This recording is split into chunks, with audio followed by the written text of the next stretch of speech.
अस्सलामु अलैकुम वरहमतुल्लाहि वबरकातुहू।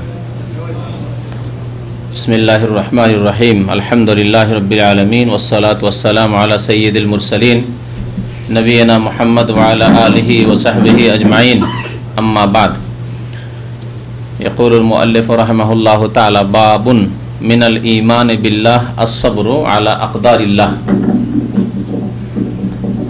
व क़ौलिल्लाहि तआला व मन युमिन बिल्लाहि यहदि क़ल्बह वल्लाहु बिकुल्लि शैइन अलीम।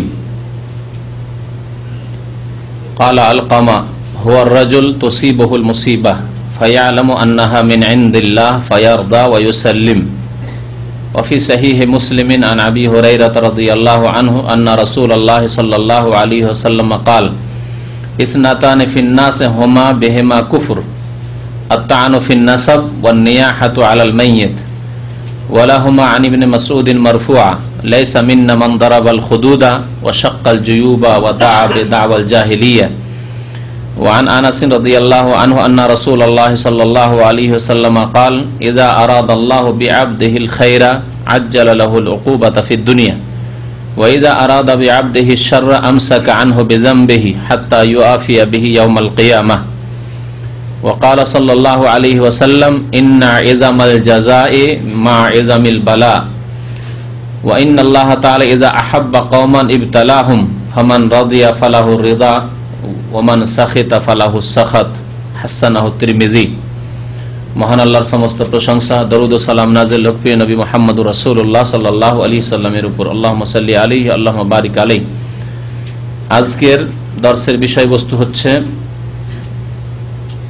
আল্লাহ রাব্বুল আলামিন যা ভাগ্যে নির্ধারণ করেছেন মানুষের, তার প্রতি ধৈর্য ধারণ করা, তা সন্তুষ্টি চিত্তে মেনে নেওয়া ঈমানের অন্তর্ভুক্ত। এর দ্বারা বোঝা গেল যে ভাগ্য আল্লাহর পক্ষ থেকে নির্ধারিত। প্রথম একটি কথা, ভাগ্য নেই এমন কথা নেই ইসলামে। এই জন্য ঈমানের 6টি স্তম্ভের ষষ্ঠ স্তম্ভ কি? আল ঈমান বিল কাদার, তকদিরের প্রতি ঈমান। তকদির ভালো হইতে পারে, কখনো কখনো মন্দ হইতে পারে। কারো তকদির ভালো হইতে পারে, কারো মন্দ হইতে পারে, এবং এটি মানুষের পক্ষ থেকে নয়। নিজের তকদির নিজে গড়ে নিতে পারে না। পারে কি? আপনি নিজের তকদির নিজে ভালো করে নিতে পারবেন? কেউ পারবেন না। কেউ নিজের তকদির নিজে খারাপ করতে পারে? তাহলে তকদির রয়েছে, মানে তকদির মানে নির্ধারণ। তকদির মানে, তকদিরের শাব্দিক অর্থ হচ্ছে নির্ধারণ করা। কাদ্দারা ইউকাদ্দিরু তাকদীরান, এর মানে নির্ধারণ করা। এজন্য তকদিরকে তকদির বলা হয়। যে মানুষের ভাগ্যে যা আছে নির্ধারিত আছে, ভাগ্যে বয়স যা আছে নির্ধারিত আছে, রিজিক যা আছে নির্ধারিত আছে, কোনখানে বসবাস করবে তা নির্ধারিত আছে, কোনখানে জন্ম নিবে তা নির্ধারিত আছে। যে জন্ম নেয়নি, আপনার ভাগ্যে যেখানে জন্ম নেওয়া ছিল সেখানে জন্ম নিয়েছেন। কোনখানে মারা যাবে তা নির্ধারিত আছে। জি। শিক্ষিত হবে না অশিক্ষিত হবে নির্ধারিত আছে। মুমিন হবে না কাফের হবে নির্ধারিত আছে। বেনামাজি হবে না নামাজি হবে তা নির্ধারিত আছে। সব নির্ধারিত, অর্থাৎ সব আল্লাহ জানেন বলে নির্ধারিত। যদি বলেন না তকদির বলে কিছু নেই, তার মানে আল্লাহ তাহলে জানেন না আমার ভবিষ্যৎ কি। আল্লাহর আউযু বিল্লাহ মিনাশ শাইতানির রাজিম বলুন, অজ্ঞতা লাজিম আসবে, তাই না? আল্লাহ রাব্বুল আলামিন জানেন, সবকিছু জানেন। যেমন অতীত জানেন তেমনি ভবিষ্যৎ জানেন। তাহলে তাকদীরকে মেনে নেওয়ায় আল্লাহর ইলমের প্রতি ঈমান রয়েছে, যে আল্লাহ সবকিছুই, আল্লাহ আলিম। অতীত বর্তমান ভবিষ্যৎ চোখের সামনে নয়, আকাশে জমিনে, জমিনের ভিতরে, ভূগর্ভে যা কিছু হচ্ছে, হয়েছে, হবে, সবকিছুই আল্লাহ রাব্বুল আলামিন জানেন। আলিমুল গায়বি ওয়াশ শাহাদাহ ওয়া হুয়াল হাকীমুল খাবীর। সূক্ষ্মদর্শী তিনি, সূক্ষ্ম জ্ঞান রাখেন তিনি। তো আল্লাহ রাব্বুল আলামিনের পক্ষ থেকে তকদির নির্ধারিত আছে। ভাগ্য, কার কি ভাগ্য? পড়াশোনা করবে, করবে না, তারপরে পড়াশোনা করে আবার উচ্চ শিক্ষিত হবে হবে না, যদি দিনই পড়াই পড়ে দিনের শিক্ষায় নেই তাহলে ভালো ভালো জ্ঞান হাসিল করতে পারবে পারবে না, করবে করবে না। তারপরে কর্মক্ষেত্রে কর্মজীবনে কে কি কাজ করবে, কেউ চাকরিতে, কেউ ব্যবসা, কেউ শিক্ষাগত চর্চা, কেউ শিক্ষাগত চর্চা না অন্য কোনো চর্চা। এক কথায় সবকিছুই আল্লাহ রাব্বুল আলামিনের পক্ষ থেকে নির্ধারিত।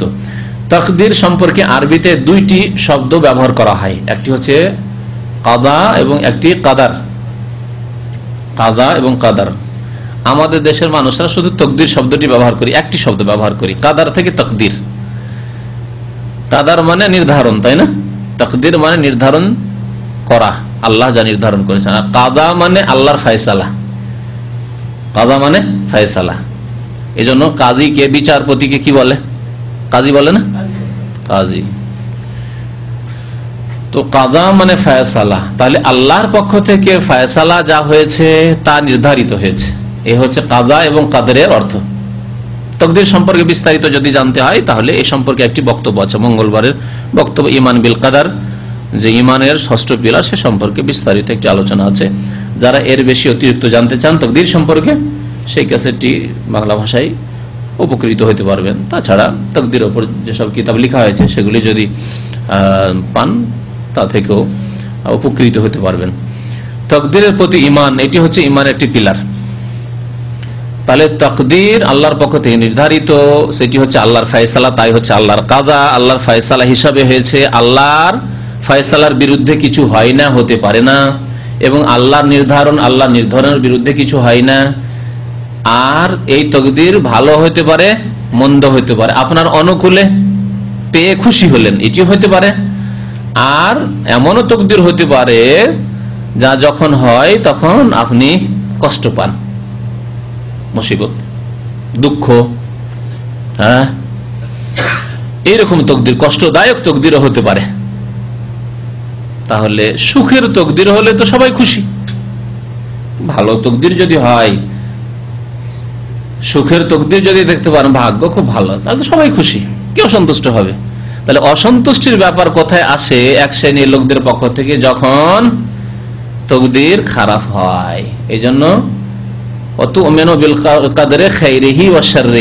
নবী করিম সাল্লাল্লাহু আলাইহি ওয়াসাল্লাম যখন জিবরাইল আলাইহিস সালামকে বলেছিলেন ঈমানের সংজ্ঞা, যে ঈমান যে 6টি বিষয়ের নাম, 6টি বিষয়ের প্রতি বিশ্বাসের নাম, তার মধ্যে 6 নম্বরে কি? যে তুমি ঈমান নিয়ে আসবে, বিশ্বাস করবে বিল কাদার, তাকদীরের প্রতি, আল্লাহর পক্ষ থেকে নির্ধারণ, খাইরিহি ভালো, ওয়া শাররিহি মন্দ, ভালো হতে পারে, মন্দ হতে পারে, এর প্রতি বিশ্বাস। এই ক্ষেত্রে আল্লাহর ইলমের প্রতি বিশ্বাস, আল্লাহ নির্ধারণ ফয়সালার প্রতি বিশ্বাস, আল্লাহর পক্ষ থেকে নির্ধারণের প্রতি বিশ্বাস, এবং আল্লাহর পক্ষ থেকে হয়েছে তখন তার উপর সন্তুষ্ট থাকতে হবে, সন্তুষ্টি প্রকাশ করতে হবে, এর প্রতি বিশ্বাস, যে আমাকে সর্ব অবস্থায় সন্তুষ্ট থাকতে হবে। তো এই তাকদীরের প্রতি ধৈর্য ধারণ করা, ধৈর্য ধারণ কখন করতে হয় তাকদীরের প্রতি? হ্যাঁ হ্যাঁ, খারাপ তাকদীর হলে, ভালো তাকদীর হলে তার ধৈর্যের ব্যাপার না। ভালো তাকদীর হলে একজন মুমিনের করণীয় কি? শুকরিয়া করা। নবী করিম সাল্লাল্লাহু আলাইহি ওয়াসাল্লাম বলেছেন এই জন্য যে ইন্না আমরাল মুমিনি কুল্লুহু খায়র, মুমিনের কাজকর্ম, জীবন, একজন মুসলিমের জীবন, পুরো জীবনটাই হচ্ছে কি? খায়র, কল্যাণকর, মঙ্গলময় জীবন। ওয়ালাইসা যালিকা ইল্লা লিল মুমিন, আর এই মঙ্গলময় জীবন একমাত্র মুমিন মুসলিমেরই হাসিল হয়, কাফির হাসিল করতে পারে না।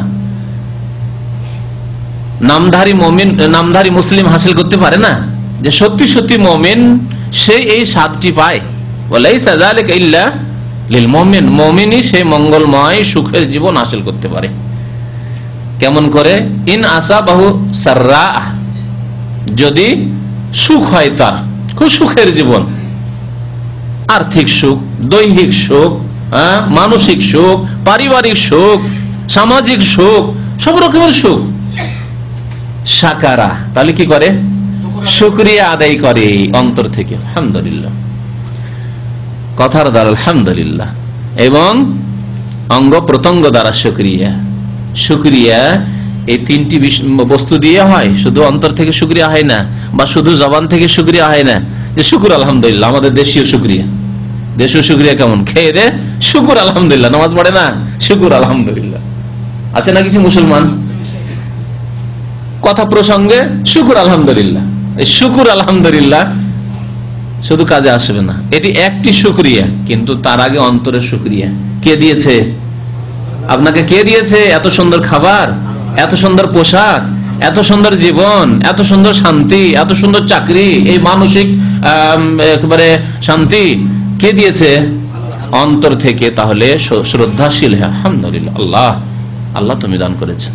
এটা হচ্ছে আসল শুকরিয়া। কারণ অন্তরের যেই রকমের অবস্থা থাকে সেই রকমের তখন কি হয়, বহিঃপ্রকাশ ঘটে। যেমন অন্তরে থাকবে তেমনি বহিঃপ্রকাশ ঘটবে। যত অন্তর আপনার বেশি শুকরিয়া আদায় করতে পারবে, তত বেশি জবান দ্বারা আল্লাহ শুকরিয়া আদায় হবে, তত বেশি অঙ্গ প্রত্যঙ্গ দিয়ে, চোখ মুখ নাক হাত পা দিয়ে আল্লাহর শুকরিয়া আদায় হবে, ইবাদত বন্দেগী হবে, আল্লাহর গোলামি হবে, আল্লাহর আদেশ নিষেধ পালন হবে অত সুন্দর ভাবে। আর যত দুর্বলতা অন্তরে থাকবে শুকরিয়ায়, তত বেশি দুর্বলতা জবানে, জবানের শুকরিয়া তেমন থাকবে না, কমে যাবে। আর তত কমে যাবে অঙ্গ প্রত্যঙ্গের শুকরিয়া, ইবাদত বন্দেগী কমে যাবে, নামাজের গুরুত্ব কমে যাবে, হ্যাঁ রোজার গুরুত্ব কমে যাবে, যাকাত দানের গুরুত্ব, আল্লাহ ধন দিয়েছেন যাকাত দেওয়ার গুরুত্ব কমে যাবে আপনার কাছে, পাপ থেকে বেঁচে থাকার গুরুত্ব কমে যাবে আপনার কাছে। কিন্তু অন্তরে যত বেশি ঈমান হবে আর যত সুন্দর শুকরিয়া হবে, তত সুন্দর শুকরিয়ার বহিঃপ্রকাশ ঘটবে জবানের মাধ্যমে আর অঙ্গ প্রত্যঙ্গের মাধ্যমে। তো মুমিন শুকরিয়া আদায় করে সুখ হলে, ওয়াইন আসাবাতহু দাররা, আর যদি দাররা, সাররা আর দাররা, সাররা মানে সুখ, খুশির খবর, খুশির অবস্থা, আর দাররা মানে বিপদ আপদ, দারার থেকে ক্ষতি সাধন হলো, দেহের ক্ষতি সাধন, মনের অশান্তি, পরিবারের ক্ষতি সাধন, ধনের ক্ষতি সাধন, জি বাড়িঘরের ক্ষতি সাধন, ইত্যাদি ইত্যাদি। জি ওয়াইন আসাবাতহু দাররা, যদি মুসিবত আপতিত হয়, সাবারা কি করে? ধৈর্য ধারণ করে, ফাকানা খায়রাল্লাহ, এটাও তার জন্য মঙ্গল। ধৈর্য ধারণ করলো মঙ্গল। ইন্নাল্লাহা মাআস সাবিরিন, আল্লাহ তার সাথে হয়ে গেলেন, আল্লাহ তার সাহায্য করার ওয়াদা করলেন। হ্যাঁ, ইন্না মাআল উসরি ইউসরা, কঠোরতার সাথে মুসিবতের পরে পরে আল্লাহ কি করেন? সহজ করে দেন। ইন্না মাআল উসরি ইউসরা, দুইবার করে আল্লাহ বলেছেন। তো তাই লেখক বলেছেন যে আল্লাহর নির্ধারিত তকদিরের প্রতি ধৈর্য ধারণ করা, এটি হচ্ছে আল্লাহর প্রতি ঈমানের অন্তর্ভুক্ত, মানে আল্লাহর একত্ববাদ তাওহীদের অন্তর্ভুক্ত। আল্লাহর একত্ববাদের বাস্তবায়নের পূর্ণতা হচ্ছে কি? তকদিরের প্রতি ঈমান। এবং তকদির যদি আপনার প্রতিকূলে হয়, সুখের তকদির না হয়, দুঃখের তকদির হয়, তার উপর ধৈর্য ধারণ করা, এটি আল্লাহর প্রতি, আল্লাহর একত্ববাদের প্রতি যে ঈমান আপনার আছে, এটি কি পূর্ণকারী। আল্লাহর প্রতি ঈমান আপনার পূর্ণ হবে কখন? যখন তকদিরের ওপর খারাপ হলেও, কষ্টদায়ক হলেও সন্তুষ্ট থাকবে না, ধৈর্য ধারণ করবে না। এই যে তকদিরের উপর সন্তুষ্টি, এই সম্পর্কে উলামায়ে কেরাম বলেছেন এর দুইটি দিক আছে। তকদিরের উপরে সন্তুষ্ট থাকতে হবে। তকদির মানে কি বললাম? ভাগ্য নির্ধারণ, আল্লাহর পক্ষ থেকে যে ভাগ্য নির্ধারণ আছে, আপনার ভাগে যা নির্ধারণ আল্লাহ করেছেন তার উপর সন্তুষ্টি থাকা, সন্তুষ্ট থাকা, সন্তুষ্টি প্রকাশ করা, এর দুইটি দিক আছে। একটি দিক হচ্ছে আল্লাহর ফায়সালা, আর আরেকটি দিক হচ্ছে কি? যে মুসিবতটি এসেছে সেই মুসিবত। দুটি দিক হলো না? থেকে সবাই হয়তো বুঝে উঠতে পারেননি। হ্যাঁ, কে বুঝেছেন বলতে পারেন? হাত তোলেন তো দেখি কেউ। না, এখন স্পষ্ট হয়নি, স্পষ্ট হয়নি, কারণ শুরু করেছি তো। হ্যাঁ, কিন্তু দুটো দিক বুঝে উঠুন। একটা মুসিবত আসলো, আলোচনায় চলছে কিন্তু কষ্টদায়ক তকদিরের, ঠিক না? কারণ ধৈর্যের বিষয় হচ্ছে ধৈর্য ধারণ করা, তাই না? তাহলে কষ্টদায়ক তকদির যখন আসে মানুষের, তখন ওর দুটো দিক আছে। একটা যে এই কষ্টদায়ক তকদিরটি এসেছে কার পক্ষ থেকে? আল্লাহর পক্ষ থেকে, একটা দিক। সুতরাং আল্লাহর পক্ষ থেকে এসেছে, তখন এর উপর কি করতে হবে? সবর করতে হবে এবং সন্তুষ্ট থাকতে হবে। যেটি কে করেছেন? আমার আল্লাহ। যখন আল্লাহ করেছেন, আল্লাহর নাম হচ্ছে হাকিম, প্রজ্ঞাময়, হিকমতওয়ালা, তাহলে এতে কোনো গুড়ো রহস্য রয়েছে। তত্ত্ব আছে যা আমি জানি না। আল্লাহ আমাকে পরীক্ষা করছেন, আল্লাহ আমাকে এরপরে এর উত্তম বিকল্প দেবেন, প্রতিদান দেবেন, দুনিয়াতে দেবেন, আখেরাতে দিবেন। কি জন্য আল্লাহ আমাকে আজমাইশ করলেন, পরীক্ষা করলেন। সুতরাং কি করতে হবে? আল্লাহর পক্ষ থেকে যেহেতু এই তাকদীর এসছে, কোনো মানুষের পক্ষ থেকে আসেনি, মানুষের পক্ষ থেকে তকদির হয় না। আপনার তকদির আপনার বাবাও গড়ে দিতে পারে না ধন সম্পদ দিয়ে, আপনার শ্বশুর মশাই গড়ে দিতে পারে না, আর আপনার স্ত্রী অনেক ধন সম্পদ নিয়ে বাবার বাড়ি থেকে এসেছিল, তা দিয়ে আপনার তকদির গড়ে দিতে পারে না, ঠিক কিনা? তাহলে তাকদীর আল্লাহ রাব্বুল আলামিনের পক্ষ থেকে যখন আর অসন্তোষজনক মানে কষ্টদায়ক বলেন, কারণ সন্তুষ্টি তো প্রকাশ করতে হবে, কষ্টদায়ক তকদীর যখন আপনার সামনে এসেছে আল্লাহর পক্ষ থেকে যেহেতু এসেছে, সেই জন্য এর উপর কি করতে হবে? রাজি থাকতে হবে। রেজা বিল কাদারিকে বলা হয়। সবর তো করতে হবে, কিন্তু তার সাথে রাজিও থাকতে হবে। রাজি না থাকার লক্ষণ হচ্ছে কি? অভিযোগ করা, আল্লাহ তুমি আমাকে পেলে, আল্লাহ এই মুসিবত তো কাউকে আসেনি, এমন মুসিবত আমার কাছে, স্ত্রী গেল, ছেলে মেয়ে গেল, আমার ধন সম্পদ এত টাকা ইনকাম করলাম, কেউ করতে পারিনি, দাম আমি করলাম, কিছুই পেলাম না, সব গেল। আল্লাহ এই মুসিবত আমার উপরে কেন এলো? আল্লাহ কেন এলো? অভিযোগ, কমপ্লেন, শিকায়াত, জি এটা চলবে না।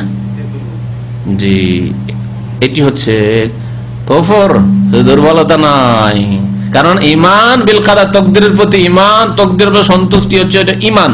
তার ঈমানের বিপরীত কি? যদি আপনি অভিযোগ করেন, কমপ্লেন করেন, শিকায়াত করেন, কুফর, ঠিক না?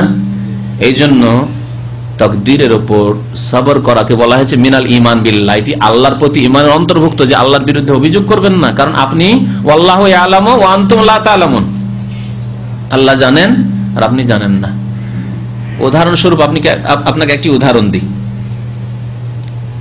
কুয়েতের ওপর সাদ্দাম জালেম আক্রমণ করলো রাত্রে, হ্যাঁ, তার একদিন আগে কাউকে যদি কুয়েত থেকে এক্সিট লেগে যায়, যেদিন তাকে এক্সিট লেগেছিল, চাকরি ছিল তার 1000 দিনারে। 1000 দিনারে বাংলাদেশের কত জানেন তো? হ্যাঁ, অনেক টাকা। 1 দিনারে কত হয়? কারো খবর আছে কুয়েতে? 180। এই ঠিক বলতে পেরেছি, কোথায় 80 বলছেন আপনি? 180-র উপর আছে, যে 200-র কাছাকাছি। তাহলে কত টাকা সে ইনকাম করতো, কিন্তু যুদ্ধের একদিন আগে তাকে এক্সিট লেগে গেল।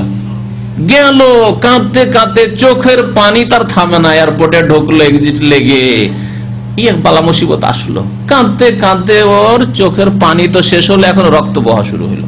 বললাম হার্ট অ্যাটাক হয়ে যাবে মনে হয়েছে, এত সুন্দর চাকরি ছেড়ে দিয়ে চলে এলাম, সর্বহারা হয়ে এসে ঢাকা এয়ারপোর্টে নামলাম। আর যদি মুমিন হয় তাহলে সন্তুষ্টি প্রকাশ করে, আলহামদুলিল্লাহ, আল্লাহ তুমি যা করেছো তোমার পক্ষ থেকে, আল্লাহ আমি রাজি আছি, আলহামদুলিল্লাহ, আলহামদুলিল্লাহ আলা কুল্লি হাল। মুমিন যদি হয়। পক্ষান্তরে যদি ইমানে দুর্বলতা থাকে, হাহুতাশ, হ্যাঁ, আর অভিযোগ, আল্লাহ কত লোক চাকরি করেছে, আল্লাহ আর আমার উপরই এই বিপদ এসে পড়লো, আমি বা কি অন্যায় করলাম, আমি বা কি জুলুম করলাম, এই শিকায়ত করতে করতে, অভিযোগ করতে করতে পাপী হতভাগা বাংলাদেশে পৌঁছিল। আর তারপরের দিন রাত্রে সাদ্দাম জালেমের আক্রমণ হইলো, আর কি যে ছিন্ন ভিন্ন অবস্থা, কোথায় কে পলাতক অবস্থা, কোথায় যে আশ্রয় নেবে, এই অবস্থা। পরের দিন বলছে আলহামদুলিল্লাহ, আলহামদুলিল্লাহ, যাক বেঁচে গেছি, বেঁচে গেছি। কত যে গোলা বর্ষণ হচ্ছে কুয়েতের উপর, বেঁচে গেছি, বেঁচে গেছি। বুঝতে পারলেন আল্লাহর হিকমত? আল্লাহর হিকমতটা বোঝাচ্ছিলাম এই ঘটনা বলে, বুঝতে পারলেন? শুধু তাই নয়, ওই যুদ্ধের সময় আমরা ছিলাম মদিনা মুনাওয়ারায়। মদিনা মুনাওয়ারা, মক্কা ভর্তি এই দাম্মামের লোক, খোবার লোক, আর খাবজির লোক, এইসব এলাকার লোক, আল হাসার লোক ভর্তি, জায়গা নেই, পালিয়ে জানের ভয়। সেই সময় সবাই চাইছিল যে কোন রকম ছুটিটা লাগিয়ে দিত মালিক, কোন রকম যদি এক্সিট লেগে যেত, যার জীবনটা বাঁচা, আমার চাকরির দরকার নেই। শুধু এখানকার নয়, রিয়াজের কয়েক বন্ধু কিং সৌদ ইউনিভার্সিটিতে পড়াশোনা করতেন, কিছু ভারতের, কিছু বাংলাদেশের। 2 মাস আমাদের কাছে তারা লজিং খেয়েছে, আমার ছাত্রদের কাছে, আমাদের কাছে থেকেছেন তারা। জি, ভয়ে শুধু 1টি বোমা না 2টি বোমা পড়েছিল রিয়াজের উপর। এই ভয়ে পলাতক অবস্থা, থাকা যাবে, রিয়াজেও থাকা যাবে না। অথচ রিয়াজ সৌদি আরব মিডিলে, ইরাক থেকে বোমা পড়ার ব্যাপারটা খুব দূরেরই ব্যাপার ছিল। তারপরেও চিন্তা করতে, সেই সময় এক্সিট যদি লেগে যেত খুশি হতো, জীবনটা তো বাঁচলো, আমার টাকা পয়সার দরকার নেই, ওসব পড়াশোনার দরকার নেই আমার, ঠিক না? দেখছেন? তাহলে আল্লাহ রাব্বুল আলামিনের কাজে কর্মে যে হিকমত আছে, আজকে আপনার চাকরিটি চলে গেল, এতে হিকমত আছে। নগদ কিছু দিনে হিকমত বুঝতে পারবেন, অথবা পরে বুঝতে পারবেন, অথবা বুঝতেই পারবেন না, আল্লাহ ভালো জানেন। জি, দিনের হিকমত আছে, দুনিয়ার হিকমত আছে, আল্লাহ জানেন। হতে পারে আপনার পকেটে বেশি পয়সা হলে আপনি বেনামাজি হয়ে যেতেন, হ্যাঁ, আপনি ওই ঘরে ডিশ লাগিয়ে ওই সব ফিল্ম দেখা শুরু করতেন, আপনি কত পাপে লিপ্ত হয়ে নারী ব্যবসা শুরু করে দিতেন। আল্লাহ আপনাকে এসব থেকে বাঁচাতে চায়, সেই জন্য আপনার পকেটে বেশি টাকা দেয়নি। আপনি বাড়িতে যদি চলে যান ফিরে, আপনার বাবা মা দিনদার ধার্মিক লোক, সেখানে গিয়ে নামাজি থাকবেন, কিন্তু আপনি বিদেশে এসে এমন খারাপ বন্ধুদের পেয়ে গেছেন, এখানে গিয়ে আপনি পাপে ডুবে পড়েছেন, নামাজ রোজা আপনার কিছু ধর্মকর্ম নেই। বুঝতে পারছেন কথা? আল্লাহ চান না যে আপনার ইমান নষ্ট হয়ে যাক, ধর্ম নষ্ট হয়ে ধ্বংস হয়ে যাক, জাহান্নামে চলে যান, আর আপনাকে আল্লাহ জান্নাতে নিয়ে যেতে চায়, সেজন্য আপনার চাকরি থাকলো না এখানে। কত হিকমত যে রয়েছে, আল্লাহু আকবার। আল্লাহ রাব্বুল আলামিনের এই আজীব কারখানা, বিস্ময়কর যে আল্লাহর কারখানা রয়েছে এ দুনিয়ার, এতে আল্লাহর হিকমতের ভিত্তিতেই সমস্ত কাজকর্ম হচ্ছে। সুতরাং আল্লাহর হিকমতের ভিত্তিতে আপনার তকদিরে যা এসেছে তা হয়েছে, এর প্রতি আপনাকে সন্তুষ্ট থাকতে হবে। তো আল্লাহর পক্ষ থেকে ফায়সালা হিসাবে একটি দিক যেটা বললাম, সন্তুষ্ট থাকতে হবে। আর একটা দিক হচ্ছে যে যেই মুসিবতটি এসেছে সেই মুসিবত, সেই আর আল্লাহর পক্ষ থেকে যে ফায়সালা, তার উপর যে সন্তুষ্ট থাকা, এটি হচ্ছে ওয়াজিব। আল্লাহর উপর নারাজ হওয়া, অসন্তুষ্টি প্রকাশ করা, অভিযোগ করা আল্লাহর বিরুদ্ধে, বন্ধু বান্ধবের কাছে, কোন আলেমের কাছে, কোন বড় ব্যক্তির কাছে গিয়ে এই অভিযোগ করা যে আমার এই হয়েছে, সে হয়েছে, আমার এই অসুখ হয়েছে, আমার এই অসুখ হয়েছে, আমার এই অসুখ হয়েছে, এগুলি বেশি বলা না, এটি আপনার ইমানের খেলাফ, আল্লাহর বিরুদ্ধে অভিযোগ। আর দ্বিতীয় দিক যেটি বলছি সেটি হচ্ছে যে আপনার উপর যেই মুসিবতটি এসেছে, মুসিবতটি, এই মুসিবতের উপর রাজি থাকা জরুরি না জরুরি নয়, এটি একটি বিষয়। না বলতে দেন, এত তাড়াতাড়ি করিয়েন না। তাহলে কে বললো জরুরি? জরুরি বলেছেন। এখন উদাহরণ দিই, আপনার আল্লাহ না করে ছেলে মারা গেছে, স্ত্রী মারা গেছে, আপনার জ্বর হয়েছে, আপনার টিবি হয়েছে, এগুলো কি মুসিবত? তকদির, আপনার তকদিরে এসেছে। এই মুসিবত, জ্বরের ওপর রাজি থাকতে হবে যে জ্বর তুই ভালো থাক আমার সাথে, রাজি থাকতে হবে জরুরি? ওলামারা বলছেন না, জরুরি নাই, এটা হচ্ছে মুস্তাহাব। এটা হচ্ছে খাস আহলে ইমান, যারা একবারে ইমানের ঊর্ধ্ব স্থানে পৌঁছে গেছে তাদের কাজ, তারা যদি সন্তুষ্ট থাকে ভালো কথা। আর যদি এই মুসিবতের উপর সন্তুষ্ট না থাকে, যেন মুসিবত দূরে, মুসিবত আমি তোমাকে চাই, জ্বর তোকে চাই না, আমি এই টিবির রোগ চাই না, আমি চাই না যে আমার ছেলেটা মারা যাক, ছেলেটা থাকলে আমার ভালো ছিল, অবশ্যই ভালো ছিল, আমার আল্লাহ জানেন ভালো ছিল কি ছিল না, হয়তো খারাপ ছিল, কিন্তু আপনি চাইছেন যে না আমার ছেলেটি থাক। কারণ মুসা আলাইহিস সালামের খেজরের ঘটনা দেখেছেন, ছেলেটিকে মেরে দেওয়ার পরে কি বলা হলো হিকমতে, যে ছেলেটি থাকলে, ছেলেটি তো কাফের ছিলই ছিল, হয়তো বড় হয়ে সাবালক হয়ে, কিন্তু বাবা মাকেও কাফের করে দিত। দেখেন এখানে হিকমতের কথা বলা হয়েছে, আল্লাহর তকদিরের হিকমতের কথা এই ঘটনায়। জি, কিন্তু আপনার ছেলেটা যে মারা গেল, এতে কষ্ট হলো, আপনার ধৈর্য ধারণ করলেন এই দিক দিয়ে যে আল্লাহর পক্ষ থেকে ফায়সালা, সুতরাং আল্লাহর ফায়সালাকে আমি শির নত করে মেনে নিলাম, তার উপর সন্তুষ্টি প্রকাশ করলাম। কিন্তু আমার ছেলেটা চলে যাক, যে মুসিবত, এটা আমি চাই না, ছেলেটি থাকতো, ঠিক না? আমার স্ত্রী মরে যাক, আমি বিয়ে করেছি এত টাকা খরচ করে, আবার আমাকে অনুষ্ঠান করতে হবে, এই করতে হবে, সেহেতু অনেক টাকা খরচ মোহর দিতে হবে না, আমার স্ত্রী থাক, এটা আমি ভালোবাসি। আর আমি স্ত্রী চলে যাক, মরে যাক, এটা আমি ভালোবাসি না। যদি কেউ করে, কারণ এটি ওয়াজিব নাই। মুসিবতটির ওপর রাজি থাকতে হবে, এটি ওয়াজিব নয়, মনে রাখেন, নোট করে রাখেন। মুসিবতের ওপর রাজি থাকতে হবে, এটি মুস্তাহাব, যদি কেউ করতে পারে ভালো। আর মুসিবতের ওপর যদি কেউ রাজি না থাকে, আমি এই মুসিবতটি চাই না, অ্যাক্সিডেন্ট হোক, কেউ চাই না, কেউ চাই কি চাই না। অ্যাক্সিডেন্ট হয়ে গেছে, তারপরেও আমি এই অ্যাক্সিডেন্টটি চাইছিলাম না, অসুবিধা নেই। কিন্তু যদি সেটি চেয়ে নেয় যে আল্লাহর পক্ষ থেকে যখন ফয়সালা হয়ে গেছে, হয়ে যাওয়ার পরে, যতক্ষণ হয়নি কেউ চাই না, অবশ্যই মুসিবত চাইবেন না, আপনি ইচ্ছা করে আপনি অ্যাক্সিডেন্ট করবেন না, হ্যাঁ, ইচ্ছা করে আপনার ক্ষতি করবেন না, কিন্তু হয়ে যাওয়ার পরে আর তো উপায় নেই। সুতরাং সন্তুষ্ট চিত্তে সেটাকে যদি মেনে নেন, দূর হওয়ার নাই যেটি সেটি, কিন্তু কত মুসিবত আছে দূর হওয়ার, জ্বর এসেছে, জ্বর দূর হওয়ার, আপনি চাইছেন যে দূর হয়ে যাক, এবং দীর্ঘদিন না থাকুক, তাড়াতাড়ি দূর হয়ে যাক, এটি চাইছেন, তাহলে আপনি এই মুসিবতটি চাইছেন না, এটি জায়েজ আপনার জন্য। তবে মুসিবতটির ওপর রাজি থাকা এটি মুস্তাহাব। আর আল্লাহর পক্ষ থেকে যে ফয়সালা হয়েছে, এই জন্য আল্লাহর ওপর রাজি থাকা এটি ওয়াজিব, এটি ওয়াজিব। তারপরে এখন আসুন যে তাহলে মুসিবতের উপর ধৈর্য ধারণ করা, এটি হচ্ছে আসল বিষয়বস্তু। ওলামারা বলেছেন যে ধৈর্য তিন প্রকার, ধৈর্য তিন প্রকার। দ্বীনে ইসলাম এই তিনটি ধৈর্যের উপর নির্ভরশীল। দ্বীনে ইসলামে এই তিন রকমের ধৈর্য কেউ যদি ধারণ করে, তাহলে সে পুরা দ্বীনে ইসলাম পালন করলো। কেউ বলতে পারেন, এর আগে অনেকবারই বলা হয়েছে। হ্যাঁ, তিন প্রকার ধৈর্য। হ্যাঁ, কে বলবে?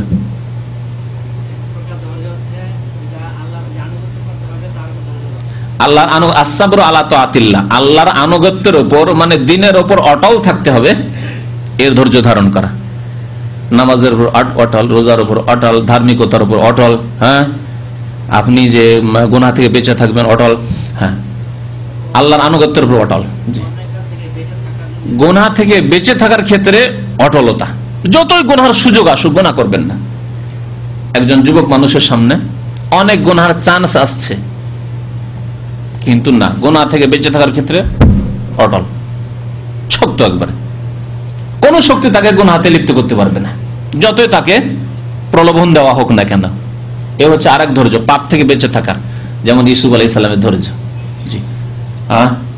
আর তৃতীয় হচ্ছে মুসিবত আসলে সেই মুসিবতে ধৈর্য ধারণ করা। তিন রকমের ধৈর্য।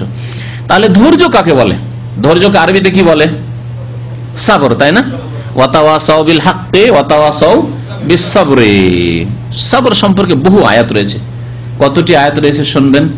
ইমাম আহমদ রাহমাতুল্লাহ আলাইহি বলছেন, ক্বাল আল ইমাম আহমদ যুকিরা সাবরু ফিল কুরআন ফি আকসার মিন 90 মাওদিয়া। কোরআনে কারিমে 90-এর বেশি জায়গায় ধৈর্যের কথা, সবরের কথা বলা হয়েছে। জি, তার মানে নামাজের কাছাকাছি। নামাজ আর রোজাকে 82, আমাদের দেশে একটি কথা আছে যে নামাজের কথা 82 জায়গায় না। নামাজ এবং যাকাত, আকিমুস সালাত ওয়া আতুজ যাকাত, রোজা নয়, নামাজ এবং যাকাতকে একসাথে কত জায়গায় বর্ণনা করা হয়েছে? 82 জায়গায়। কিন্তু নামাজকে যাকাত ছাড়া আবার একা বর্ণনা আরো অনেক জায়গায় করা হয়েছে। তাহলে 100-এর বেশি জায়গায় নামাজের কথা বর্ণনা করা হয়েছে বিভিন্ন ভঙ্গিমায়। ধৈর্য কাছাকাছি ওই রকম 90-এর বেশি জায়গায় কোরআনে কারিমে ধৈর্যের কথা বর্ণনা করা হয়েছে। তারপরে ইমাম আহমদ রাহমাতুল্লাহ বলছেন, ওয়াসসাবরু মিনাল ঈমান বিমানজিলাতির রাসি ফিল মিনাল জাসাদ। তাহলে ঈমানের সাথে ধৈর্যের সম্পর্ক কেমন? যেমন দেহের সাথে মস্তিষ্কের সম্পর্ক। আল্লাহু আকবার। আপনার গোটা দেহটা একবার অক্ষত আছে, কিন্তু মাথাটা কেটে নিয়েছে, কোন মূল্য আছে বডির? এই যে কাণ্ড, গোটা ধড় পড়ে আছে, কাণ্ড পড়ে আছে, কাণ্ডের কোন মূল্য আছে? মাথা না থাকলে হ্যাঁ চিনা মুশকিল, আর মূল্য তো নেই, কিছু নেই এতে। এই বডিতে কোনো লাভ নেই যে বডিতে মাথা নেই। সেই রকমই যদি কেউ ইমানের দাবি করে আর অধৈর্য, ধৈর্য হারা, ধৈর্য না থাকে, সবর না থাকে, তাহলে সেই ব্যক্তি কেমন? মাথাবিহীন, মস্তিষ্কবিহীন কি বডি, দেহ। ওয়াসসাবরু মিনাল ঈমান বিমানজিলাতির রাস মিনাল জাসাদ। দেহের সাথে মাথার যে সম্পর্ক, সেই সম্পর্ক হচ্ছে ঈমানের সাথে ধৈর্যের সম্পর্ক।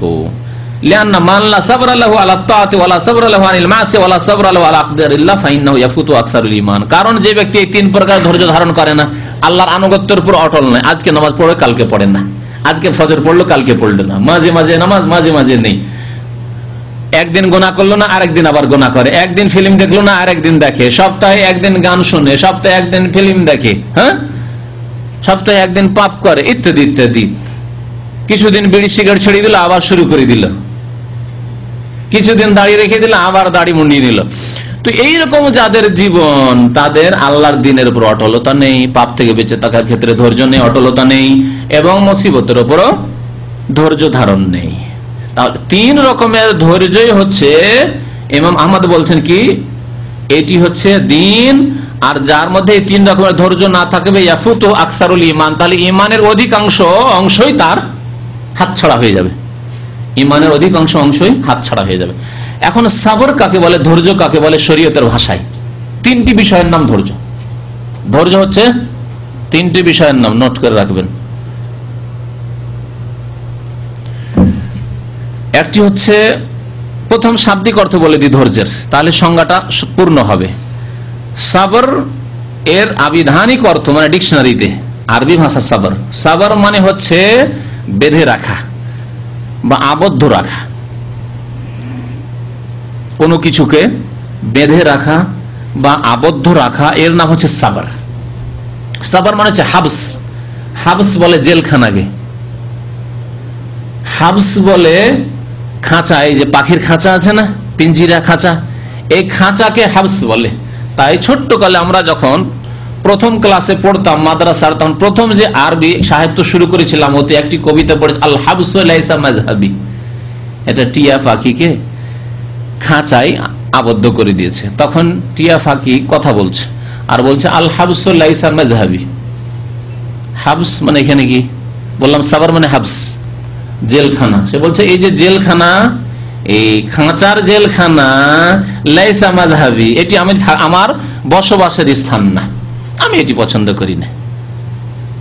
কারণ পাখি এত ভালো ভালো খাবার চায় না যে আপনি ভালো ভালো ঘি পোলাও খাওয়াবেন ওকে বসিয়ে বসিয়ে খাঁচার মধ্যে, এটা চায় না। ও চায় যে স্বাধীনভাবে উড়ে, আজকে সৌদি আরব আছি, কালকে কুয়েতে থাকবো, আর একদিন ভারত বাংলাদেশ পাকিস্তান আমি ভ্রমণ করে যেখানে ইচ্ছা সেখানে থাকবো, 6 মাস এই দেশে 6 মাস ওই দেশে, যখন যেখানে ইচ্ছা। এটি তার হচ্ছে মযহাব।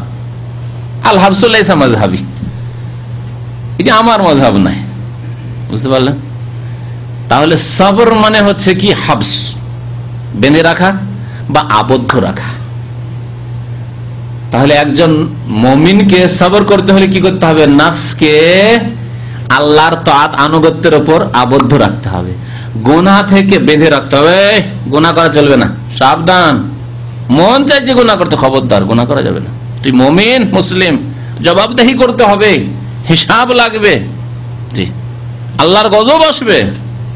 হাবস, বেঁধে রাখা নফসকে, মনকে, আত্মাকে, দেহকে, হাতকে, পাকে বিরত রাখা গুনাহ থেকে, অন্যায় থেকে, জুলম থেকে, পাপ থেকে, কাউকে মারধর করা থেকে, কারো চুরি করা থেকে, কারো ডাকাতি করা থেকে।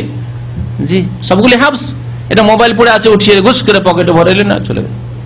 কোনো বেচারার মোবাইল পকেট থেকে পড়ে গেছে, আর পাশে বসেছিলেন, দেখলেন যে লোকটি তো মোবাইলটা ছেড়ে দিয়ে চলে গেল, পকেটে ভরেনি, কেউ দেখতে পেল না। সাবার, মাফি সাবার, এখানে মাফি সাবার হয়ে গেল।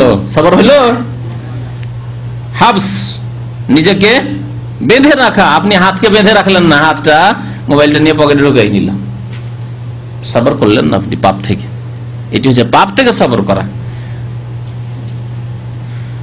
মুসিবতের ক্ষেত্রে, মুসিবতের ক্ষেত্রেও নিজেকে বেঁধে রাখা, নিজের মনকে বেঁধে রাখা, নিজের মনকে আবদ্ধ রাখা, নিজের জবানকে আবদ্ধ রাখা, বেঁধে রাখা। জবান এদিক সেদিক বলা যাবে না, অধৈর্যের কথা প্রকাশ করা যাবে না। হাত পা চোখ, হ্যাঁ, এই জবান চিৎকার করা যাবে না। তেমনি হাত পা দিয়ে এমন কিছু প্রকাশ করা যাবে না যা দিয়ে প্রকাশ পায় যে আমি অধৈর্য, ধৈর্য হারা হয়ে গেছি, স্ত্রী মরাই, ধৈর্য হারা হয়ে গেছে ছেলে মেয়ে মরাই, ধৈর্য হারা হয়ে গেছে আমার চাকরি চলে যাবাই, না, চলবে না।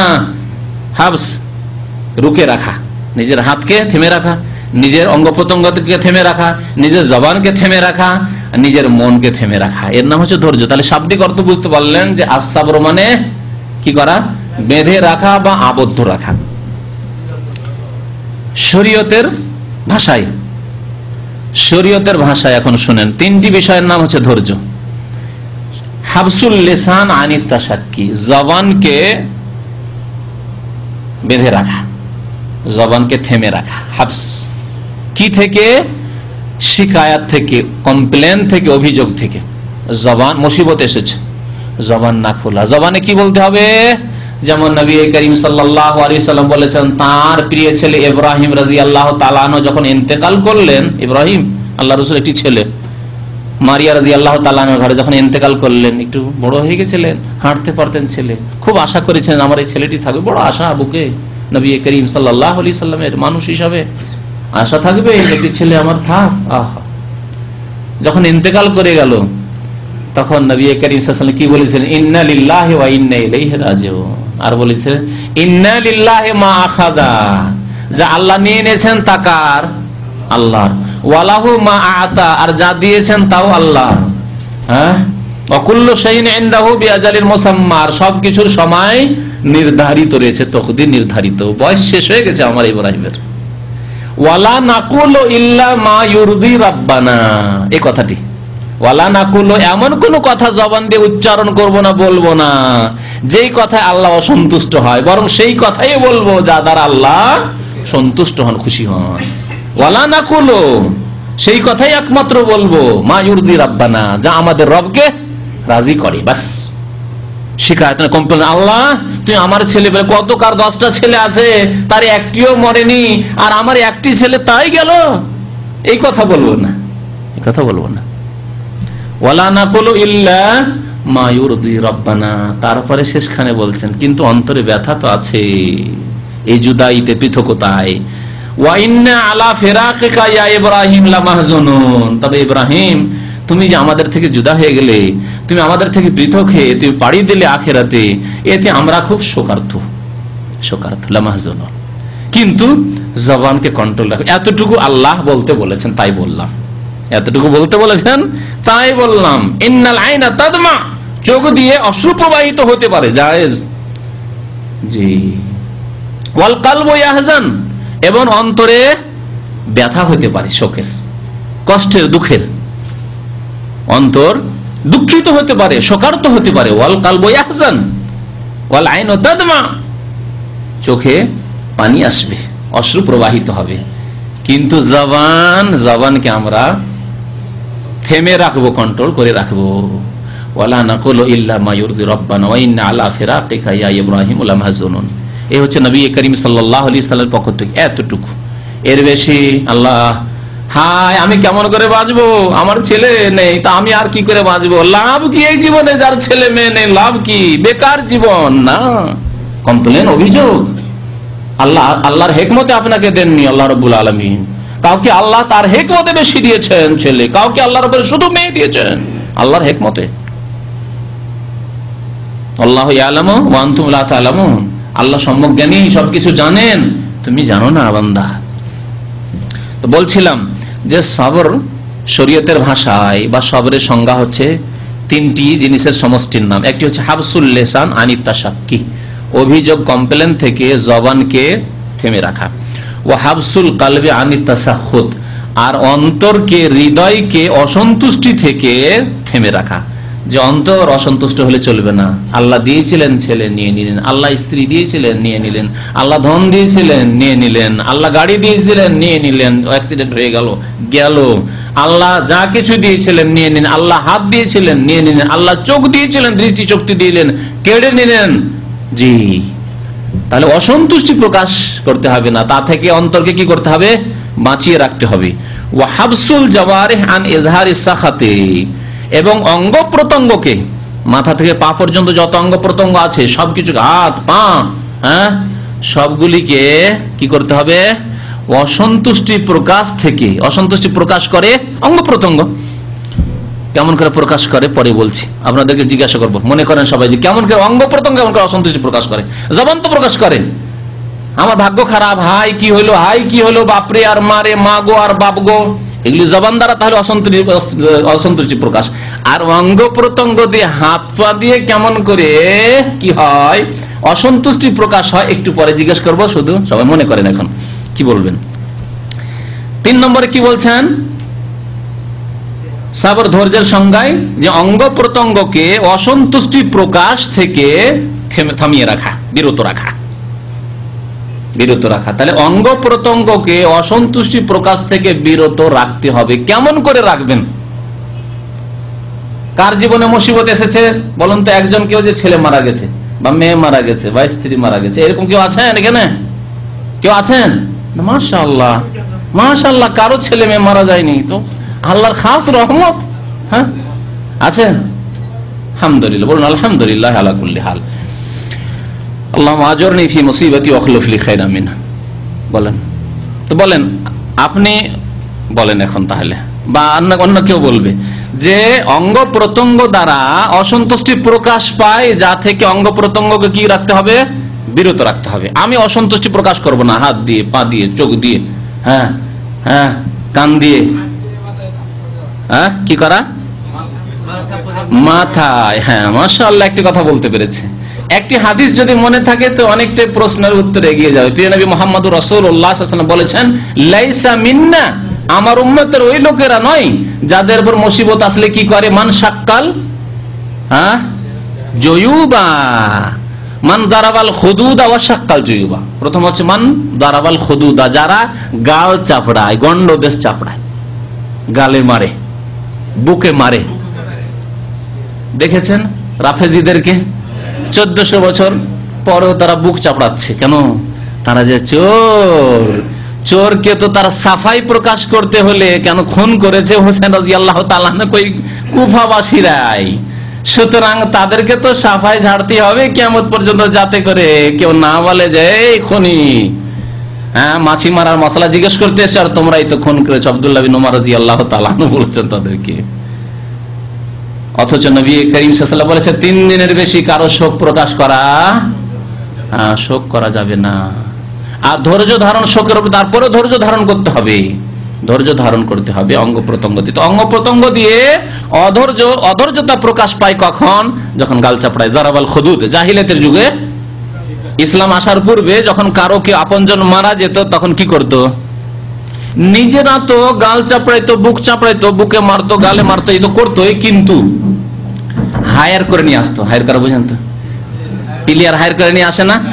কাবাডি খেলার জন্য নিজের এলাকায় খেলার ম্যাচে অংশ নিয়েছে, কিন্তু ভালো খেলাড়ি নেই, সেজন্য দূর দূরান্ত থেকে, বরং বিদেশ থেকেও খেলাড়ি হায়ার করে নিয়ে আসে।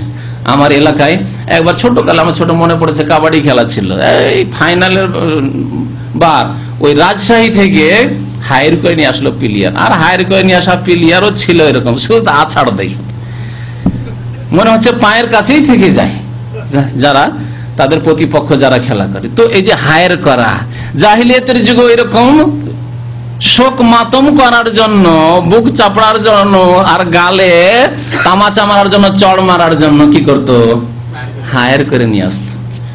একটি মজার কিসসা শোনায়। নবী করিম সাল্লাল্লাহু আলাইহি ওয়াসাল্লামের দরবারে একজন মহিলা এসে কলেমা পড়ে মুসলমান হলেন। তখন নবী করিম সাল্লাল্লাহু আলাইহি ওয়াসাল্লাম তার সাথে ঈমানের শপথ করলেন আর বললেন, দেখো ঈমানের যেগুলি আহকাম আরকান বিধিবিধান, তারপরে বললেন যে ওয়াদা করো যে আমি আর রোদন করব না। আর কি করব না? রোদন করব না, মানে বুক চাপড়াবো না, গাল চাপড়াবো না, চিৎকার করে চিল্লে কাঁদাকাটি করব না, কেউ মারা গেলে, কারো শোকে, এগুলি করব না। তখন তিনি বলছেন, ইয়া রাসূলুল্লাহ, শিরিক করব না, চুরি করব না, জেনা করব না, নামাজ পড়বো, সব তো ওয়াদা করে নিচ্ছি, কিন্তু রোদন করব না, এটা একবার পারমিশন দিতে হবে। একবার কি করতে হবে? একবারের মতো কমের পক্ষে আমাকে কি করতে হবে? অনুমতি দিতে হবে। কেন? ইয়া রাসূলুল্লাহ, আমার ছেলে বা মেয়ে মারা গেছিল, আমার আপনজন মারা গেছিল, তখন গ্রামের বেশ কিছু মহিলা তারা এসে তাদেরকে নিয়ে এসেছিলাম, ডেকে নিয়ে এসেছিলাম যে আমার ছেলে মারা গেছে, একটু ভালো করে কেঁদে দিতে হবে। জি, তো ওরা যে কেঁদে দিয়েছে, তো ওদের বাড়ি থেকে ওদের কেউ মরলে যে আমাকে কেঁদে দিতে হবে, ধার যে আছে আমার উপর, ধার শোধ করতে হবে, যে ধার শোধ করতে হবে। নবী করিম সাল্লাল্লাহু আলাইহি ওয়াসাল্লাম বললেন যে গুনার কাজে ধার শোধ করা যাবে না, গুনার কাজে ধার শোধ করা যাবে না। উদাহরণস্বরূপ, মদ খাওয়া কোনো বদ অভ্যাস ছিল কোন মুসলমানের, একদিন বাড়িতে মদ ছিল না, সিগারেট তো ধার অনেকে নেই, নাকি না? সিগারেটের উদাহরণ দিই, অতদূর মদে না গিয়ে সিগারেটের ধার খেয়েছেন, পাশের লোক ধার সিগারেট খেয়েছেন, কালকে ধার খেয়েছেন, আর আজকে সেখানে ইসলামী সেন্টারে শুনলেন যে সিগারেট খাওয়া হারাম। আর কেউ যদি অতিরিক্ত দাম জানতে চায়, 12টি আয়াত আর 13টি হাদিস সহ একটি সিগারেটের সম্পর্কে বক্তব্য, তামাক সম্পর্কে, জর্দা সম্পর্কে বক্তব্য আছে, হারাম, এতে কোনো সন্দেহ নেই। তো শুনলেন, আর অনেকে আলহামদুলিল্লাহ এরকম তোবা করেন, কারণ আমাদের বেশ কিছু ভাইরা বলেছে যেদিন এই সিগারেটের বক্তব্য করি সেই দিন তার কয়েক প্যাকেট করে দিনে সিগারেট খাওয়া অভ্যাস ছিল, তারা এখনো দাম্মামা আছে। পরে তাদের কিস্সাগুলি বয়ান করেছে, রাত্রে গিয়ে সিগারেট তোবা করে নিল যে আর সিগারেট খাবো না, কিন্তু আর থাকতে পারে না, থাকতে পারে না, আর থাকা যায় না, যে পেশান। জি, তো কথা হচ্ছে যে আলহামদুলিল্লাহ সেই লোকেরা অনেকেই তওবা করেছেন, অনেকেই তওবা করেছেন সিগারেট থেকে।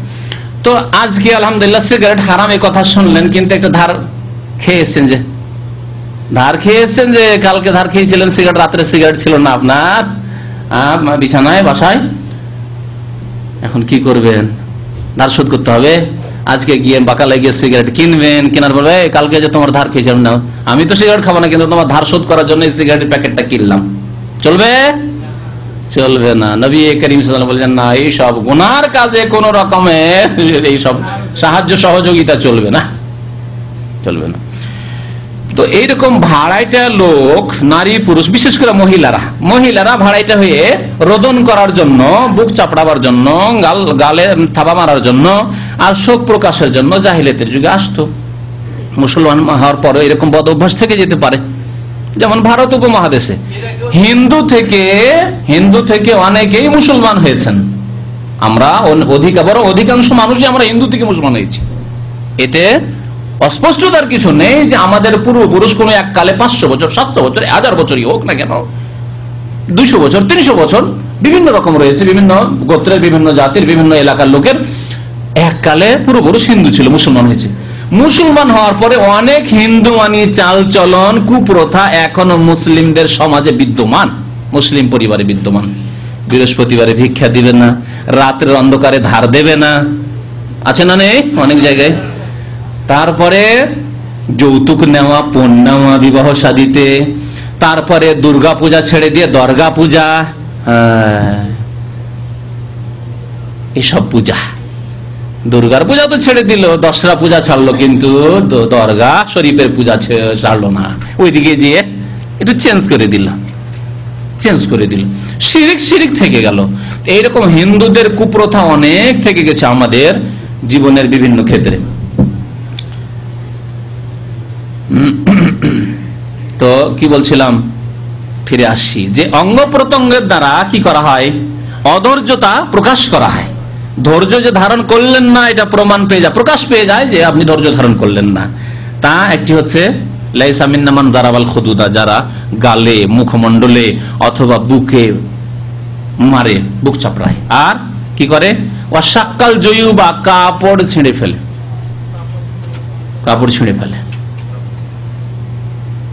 মাথা ঠাঠায়। দেখেছেন মহিলাদেরকে মাথা ঠাঠাইতে? হ্যাঁ, চুল যে কোন দিকে গেছে তার খোঁজ খবর নেই, একবার এইদিকে মাথা মারছে, একবার এইদিকে শিং মারছে, গড়া আর গড়াগড়ি, মা গো গড়াগড়ি চলছে। এগুলি কি অঙ্গ প্রত্যঙ্গের দ্বারা প্রকাশ পেল না? যে ধৈর্য ধারণ করলো না, যে মহিলা তার ছেলে মারায়, মেয়ে মারায়, স্বামী মারায়, ইত্যাদি ইত্যাদি, বাবা মারায়, বাবার ইন্তেকালে, মায়ের ইন্তেকালে, ধৈর্য ধারণ করলো না, অঙ্গ প্রত্যঙ্গের দ্বারা প্রকাশ পেল। জি, তাহলে ধৈর্য ধারণ কিসের নাম? অঙ্গ প্রত্যঙ্গকে কি কন্ট্রোল রাখতে হবে, থেমে রাখতে হবে। কি থেকে? অসন্তুষ্টি প্রকাশ থেকে। অসন্তুষ্টি প্রকাশ হয় এসব জাহেলিয়াতের আচরণ, পদ আচরণ দিয়ে। আর কি? দাওয়াল জাহেলিয়া। নবী সাল্লাল্লাহু আলাইহি ওয়াসাল্লাম, আমার উম্মতের ওই লোকেরা নয়, ওই নারী পুরুষ নয়, যারা জাহেলিয়াতের ডাক ডাকে, মুসিবতের সময় জাহেলিয়াতের ডাক ডাকে। মানে জাহেলি যুগে আমার হায় রে, আমার পাহাড় ছিল রে, আমার সোনা ছিল রে, আমার লক্ষ্মী ছিল রে, হায় আমার লক্ষ্মী চলে গেল বাড়ি থেকে, এগুলো হচ্ছে জাহেলিয়াতের ডাক। নবী সাল্লাল্লাহু আলাইহি ওয়াসাল্লাম, আমার উম্মতের ওই লোকেরা নয়, ওই নারী পুরুষ নয়, যারা জাহেলিয়াতের ডাক ডাকে, মুসিবতের সময় জাহেলিয়াতের ডাক ডাকে। মানে জাহেলি যুগে আমার হায় রে, আমার পাহাড় ছিল রে, আমার সোনা ছিল রে, আমার লক্ষ্মী ছিল রে, হায় আমার লক্ষ্মী চলে গেল বাড়ি থেকে, এগুলো হচ্ছে জাহিলিয়াতের ডাক। হায় আমার লক্ষ্মী বাড়ি থেকে বেরিয়ে গেল। যখন কাঁদে তখন ওই দৃশ্য দেখেন, নিষেধ করবেন, কিন্তু নিজের পরিবারে কখনো হতে দেবেন না। জি, সরিয়ে দেবেন সেখান থেকে, সরিয়ে দিবেন, দরজা বন্ধ করে দিবেন। সেখানে যেখানে এরকম চেঁচামেচি করবে তাদের সরিয়ে দিয়ে দরজা বন্ধ করে দিবেন, তাদেরকে সেখানে সুযোগ দিবেন না। আর কি, গ্রামের নারী পুরুষ এসে আরো শোক বাড়িয়ে দেয়, আরো শোক বাড়ায়। হায় হায়, তোমার একটি ছেলে, তাও তোমার কোল থেকে চলে গেল, আর কি আর থামতে পারে? গ্রামের মহিলারা এসে আরো শোক বাড়িয়ে দিচ্ছে। স্বামী যখন বিদেশ আসে তখন ও গ্রামের মহিলাদেরকে আসতে দিতে নেই। বিয়ে শাদী করে যখন বিদেশ আসবেন, ও গ্রামের মহিলাদেরকে বেশি ভিড় ভাড় করতে দেবেন না। হায়, কি করে 2 বছর থাকবে, নতুন মানুষ, কুমারী মানুষ, আর বিয়ে শাদী করে চলে যাচ্ছে 2 বছরের জন্য। আমি হলে 1 মাসও থাকতে পারতাম না।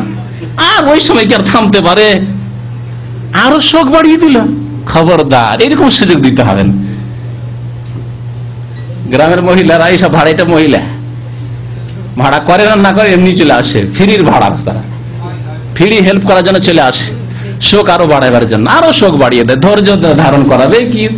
আমি শুনেছি, আমি নিজের কানে শুনেছি, আমি যখন ছাত্র জীবনে পড়াশোনা করার জন্য আসতাম, তখন গ্রামের কিছু মহিলারা আসতো, এইরকম আমাদের গ্রামের কেউই এরকম বিদেশে নেই, এত বড় বিদেশ, 7 সমুদ্র 13 নদী পার, আর বউ বেটি ছেড়ে সব ছেড়ে চলে যাবে, মা বাপ ছেড়ে কেমন করে থাকবে। অথচ 9 মাস পর পর আমাদের ইউনিভার্সিটির ছুটি হতো, আর 9 মাস পরে দেশে চলে যেতাম, তারপরে গ্রামের মহিলাদের এইরকম মন্তব্য। সেই সময় কি করে একটি মহিলা কি করে আর বরদাস্ত করতে পারে, তা তো শোক আরো বাড়িয়ে দিবে। তাহলে এদেরকে সরাইতে হবে, যাও এখানে তোমাদের থাকতে হবে না, যাও তুমি যাও।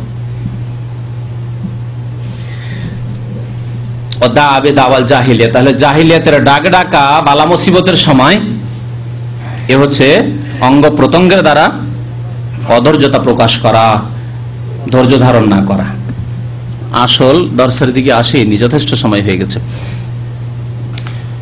মহান আল্লাহ রাব্বুল আলামিন ইরশাদ করেছেন বালা মুসিবতের কথা সূরা তাগাবনে বর্ণনা করার পরে বলছেন, ওয়ামাই ইউমিন বিল্লাহি ইয়াহদি কলবাহ, যে ব্যক্তি আল্লাহর প্রতি ঈমান নিয়ে আসবে, আল্লাহ তার অন্তরকে সঠিক দিক নির্দেশনা দেবেন, সঠিক পথ প্রদর্শন করবেন। ইয়াহদি কলবাহ, আল্লাহ যার প্রতি ঈমান নিয়ে আসবে তার অন্তরকে কোন দিকে আল্লাহ ধাবিত করবেন? হ্যাঁ, সঠিক পথের দিকে, তাই না? এই হলো আয়াতের অর্থ। আল্লাহু বিকুল্লি শাইইন আলিম, আল্লাহ সবকিছুই সম্পর্কে সর্বজ্ঞ, সবকিছুই জানেন, আলিম। তার পূর্বে আল্লাহ বলেছেন, ওমা আসাবাকুম মিন মুসিবাতিন ফাবিইযনিল্লাহ, যে কোনো মুসিবত তোমাদের উপর আপতিত হয় আল্লাহর আদেশ অনুক্রমে, ফাবিইযনিল্লাহ, আল্লাহর আদেশে। তাহলে আল্লাহর আদেশ মোতাবেক বালা মুসিবত এসেছে। ওমা ইউমিন বিল্লাহি ইয়াহদি কলবাহ, এই ক্ষেত্রে আল্লাহর প্রতি ঈমানের অন্তর্ভুক্ত হচ্ছে ধৈর্য ধারণ করা। অন্তরকে এখন বলেন তো 3টি বিষয়, ধৈর্য বললাম কি 3টি বিষয়ের নাম। অন্তরকে কি থেকে বাঁচাতে হবে? অসন্তুষ্টি প্রকাশ, অন্তরের মধ্যে অসন্তুষ্টি, কি হলো এটা, এ মনে যাতে করে এই কথা না আসে, বরং রেজামন্দি আসতে হবে, সন্তুষ্টি আসতে হবে। আর জবানকে কি থেকে বাঁচাতে হবে? অভিযোগ প্রকাশ থেকে বাঁচাতে হবে, কারো কাছে গিয়ে অভিযোগ করবেন না, বালা মুসিবত এসছে, আর থাকতে পারি না ভাই, পেটের ব্যথায়, মাথার ব্যথায় আর থাকা যায় না, মানুষকে বলে লাভ কি? অনেক মানুষের আজকালই বদ অভ্যাস, বন্ধু বান্ধবের কাছে সকাল বিকাল আর মাথার ব্যথায় থাকতে পারি না। আপনার মাথার ব্যথা থেকে উদ্ধার করতে পারবে আপনার বন্ধু? একটু লাঘব করতে পারবে, হালকা করে দিতে পারবে? কখনো পারবে না। হয়তো তার কাছে একটা প্যানাডলও নেই, ওই প্যানাডলটা আপনাকে ফার্মেসি থেকে কিনতে হবে, একটি রিয়ালও দিতে পারবে না তা। আর দূর করা তো দূরের কথা আপনার মাথার ব্যথা, তাহলে বলে লাভ কি? এরকম বলে লাভ কি না? তাহলে আল্লাহর কাছে বলতে হবে। মানুষের কাছে কি আপনার বালা মুসিবতের কথা, বিপদের কথা, রোগের কথা বলা মানে আল্লাহর বিরুদ্ধে অভিযোগ করা। ডাইরেক্ট হোক, বেশি করে খোলাখুলি বললে, আর বেশি বেশি হয়তো বালা মুসিবতের কথা বলছেন, এটি হয়তো ইনডাইরেক্ট, আপনি সরাসরি বলছেন না যে আল্লাহ আমাকে পেয়েছে, কথা বলছেন না, কিন্তু বেশি বেশি যে বলে বেড়াচ্ছেন আপনার অসুখের কথা, এটি ইনডাইরেক্ট অভিযোগ, ইনডাইরেক্ট অভিযোগ। সুতরাং এসব থেকে অন্তরকে বাঁচাতে হবে, অঙ্গ প্রত্যঙ্গ থেকে বাঁচাতে হবে কি? হ্যাঁ, অসন্তুষ্টি প্রকাশ থেকে। জি, আলকামা তাবেই রাহমাতুল্লাহ আলাইহি বলছেন যে হুয়ার রাজুলু তুসিবহুল মুসিবা ওয়া মান ইউমিন বিল্লাহি ইয়াহদি কলবা, এই আয়াতের তাফসীরে বলছেন যে ব্যক্তি আল্লাহর প্রতি ঈমান নিয়ে আসবে, আল্লাহ তার অন্তরকে সঠিক দিক নির্দেশনা দেবেন, সঠিক রাস্তা দেখাবেন। এর অর্থ কি? ওই ব্যক্তি সম্পর্কে বলা হয়েছে যার উপর মুসিবত আসে, তখন কি করে? ফায়ালামু আন্নাহা মিন ইনদিল্লাহ, তখন তার ইয়াকিন থাকে যে এই মুসিবত কার পক্ষ থেকে এসেছে? আল্লাহর পক্ষ থেকে। ফায়ারদা, সুতরাং তার উপর সে সন্তুষ্ট থাকে। ওয়া ইউসাল্লিম, এবং শির নত করে সেই মুসিবতকে মেনে নেই, যে মানতেই হবে, আল্লাহর পক্ষ থেকে এসেছে, আল্লাহ রোগ দিয়েছেন, আল্লাহ দূর করবেন, আল্লাহ মুসিবত দিয়েছেন, আল্লাহ দূর করবেন, আল্লাহ আমার ছেলে নিয়েছেন, আল্লাহ এর উত্তম, আল্লাহ আরো ভালো ছেলে দেবেন, আল্লাহ মেয়ে নিয়েছেন, আল্লাহ আরো দেবেন ইনশাআল্লাহ। জি, ওয়াফি সাহিহ মুসলিম, মুসলিম শরীফে রয়েছে, আবু হুরায়রা রাদিয়াল্লাহু তাআলা আনহু বর্ণনা করেছেন, আন্না রাসূলুল্লাহ সাল্লাল্লাহু আলাইহি ওয়াসাল্লাম قال, রাসূলুল্লাহ সাল্লাল্লাহু আলাইহি ওয়াসাল্লাম বলেছেন, ইসনাতানে ফিন নাস, মানুষের 2টি বদ অভ্যাস, মানুষের 2টি বদ অভ্যাস কি? হুমা বিহিম কুফরুন, এই 2টি বদ অভ্যাস হচ্ছে মানুষের কুফরির অন্তর্ভুক্ত, কুফরির অন্তর্ভুক্ত বলা হয়েছে।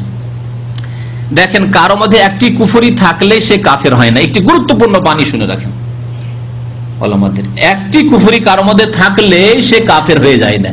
কিন্তু জনসাধারণ, আমাদের মুসলিম সমাজের এত জিহালত অজ্ঞতাই রয়েছে যে একটি দুইটি কুফরি যদি দেখা যায় তাহলে সে কাফের না।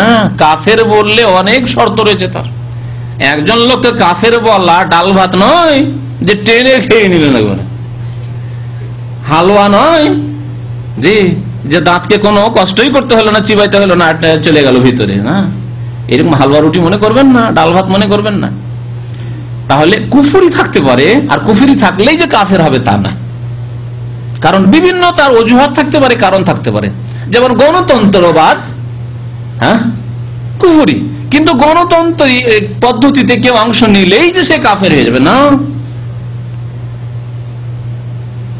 এমন কি কবরে সেজদা করা কি কুফরি নয়, কিন্তু কবরে সেজদা করলেই যে কাফের, তুমি কাফের, আনতা কাফের, তুমি কাফের বলবেন, চলবে না। এটি ভালো আলেমদের জন্য ছেড়ে দিতে হবে। বরং একজন আলেম নয়, আলেমদের, দক্ষ আলেমদের, গোটা দেশের দক্ষ আলেমদের একটি কমিটির উপর ছাড়তে হবে যে সে কাফের হয়েছে না হয়নি। এই যে মানসুর হেল্লাজ কাফের মোরতাদ যখন কাফের হয়েছিল, আনাল হক, আমি খোদা, আমি খোদা বলে, তখন একজন দুইজনের ফতোয়ায় তাকে হত্যা করা হয়নি। গোটা দেশ, গোটা ইরাকের আলেম ওলামারা সবাই একমত হয়ে ফতোয়া দিয়েছিলেন যে সে যে কথা বলেছে সেটি কুফরি এবং সে কাফের হয়ে গেছে, এবং সে তাতে প্রত্যাবর্তন করছে না, আনাল হক বলেই যাচ্ছে, সুতরাং সে ওয়াজিবুল কাতাল, তার হত্যা করা ফরজ। শেষখানে ইমাম গাজ্জালী রহমতুল্লাহ আলাইহি সেই যুগে সবচেয়ে বড় আলেম ছিলেন বাগদাদের, যখন তার ফতোয়া হয়ে গেল তখন তাকে হত্যা করা হলো। হাকিম, রাষ্ট্রনেতা, তখন তাকে হত্যা করলো। জি, তাহলে বোঝা গেল যে একটি দুটি কুফরি, এমনকি এত বড় কুফরির কথা বললাম যে কবরে সিজদা করছে একটি লোক, সে বলে তাকে কাফের বলবেন নির্দিষ্ট করে না। একটা হচ্ছে নির্দিষ্ট কাফের বলা, একটা অনির্দিষ্ট কাফের, দুটিতে পার্থক্য আছে। বিষয়বস্তু সেদিকে বাড়াচ্ছে না, কিন্তু এই কথাটি কমপক্ষে শুনে রাখুন। যেমন এইরকম যদি কেউ বলে যে যেই ব্যক্তি আল্লাহ ছাড়া অন্যকে সিজদা করবে সে কাফের, তাহলে ঠিক, ব্যাপক হারে একটি কথা বল, নির্দিষ্ট করে কোনো এক ব্যক্তিকে বললেন না। যেই ব্যক্তি আল্লাহ ছাড়া অন্যকে সিজদা করবে সে কাফের বা সে মুশরিক, সে শিরিক করলে সুতরাং মুশরিক। কিন্তু হে আব্দুল্লাহ, হে মোহাম্মদ, হে মাহমুদ, তুমি সিজদা করলে মাজারে, সুতরাং তুমি কাফের, এই কথা বলা যাবে না। পার্থক্য কেন বলা যাবে না? বহু কারণ রয়েছে। সে জানে না যে এর নাম শিরিক, সে জানে না, তার কাছে এই দাওয়াত পৌঁছেনি। এমন এলাকায় থাকে শুধু মাজার পূজার নামই ধর্মকর্ম, জানে না নামাজ রোজা কিছু শিখেনি। মাজার পূজায় ধর্ম ইসলাম এটি জেনেছে, বাস এতটুকু জেনেছে। কলেমা পড়েছে এক বেরেলবি রিজবির হাতে, কবর পূজারীর হাতে, তাহলে কি শিখবে তার কাছ থেকে? একজন হিন্দু যদি কলেমা পড়ে ওই বেরেলিতে গিয়ে আহমদ রেজা খানের শিষ্যর কাছে, তাহলে কবর পূজার নামই যে ধর্ম ইসলাম, এছাড়া আর শিখবে কি? সে আর কিছু জানে না। তাহলে সেই ব্যক্তি কবরে সেজদা করছে আল্লাহকে পাওয়ার জন্য, জানে না, তার কাছে এতক্ষণ পর্যন্ত জ্ঞান পৌঁছেনি। যখন জ্ঞান পৌঁছে যাবে, আমার মতো লোক, আপনার মতো একজন তাওহীদবাদী মুসলিম, তার কানে গিয়ে পৌঁছে, দেখো তুমি যে কবরে সিজদা করছো এটি হচ্ছে শিরক, এটি শিরক, আল্লাহর সাথে অংশীদারি স্থাপন করা, মুশরিক হয়ে যাবে যদি এই কাজ করো তাহলে। এবং তার সন্দেহ যদি থাকে, সন্দেহ দূর করে দিলেন আপনি, তখন তার সমস্যা। এখন তার কাছে ইসলাম সম্পর্কে জ্ঞান পৌঁছে গেছে।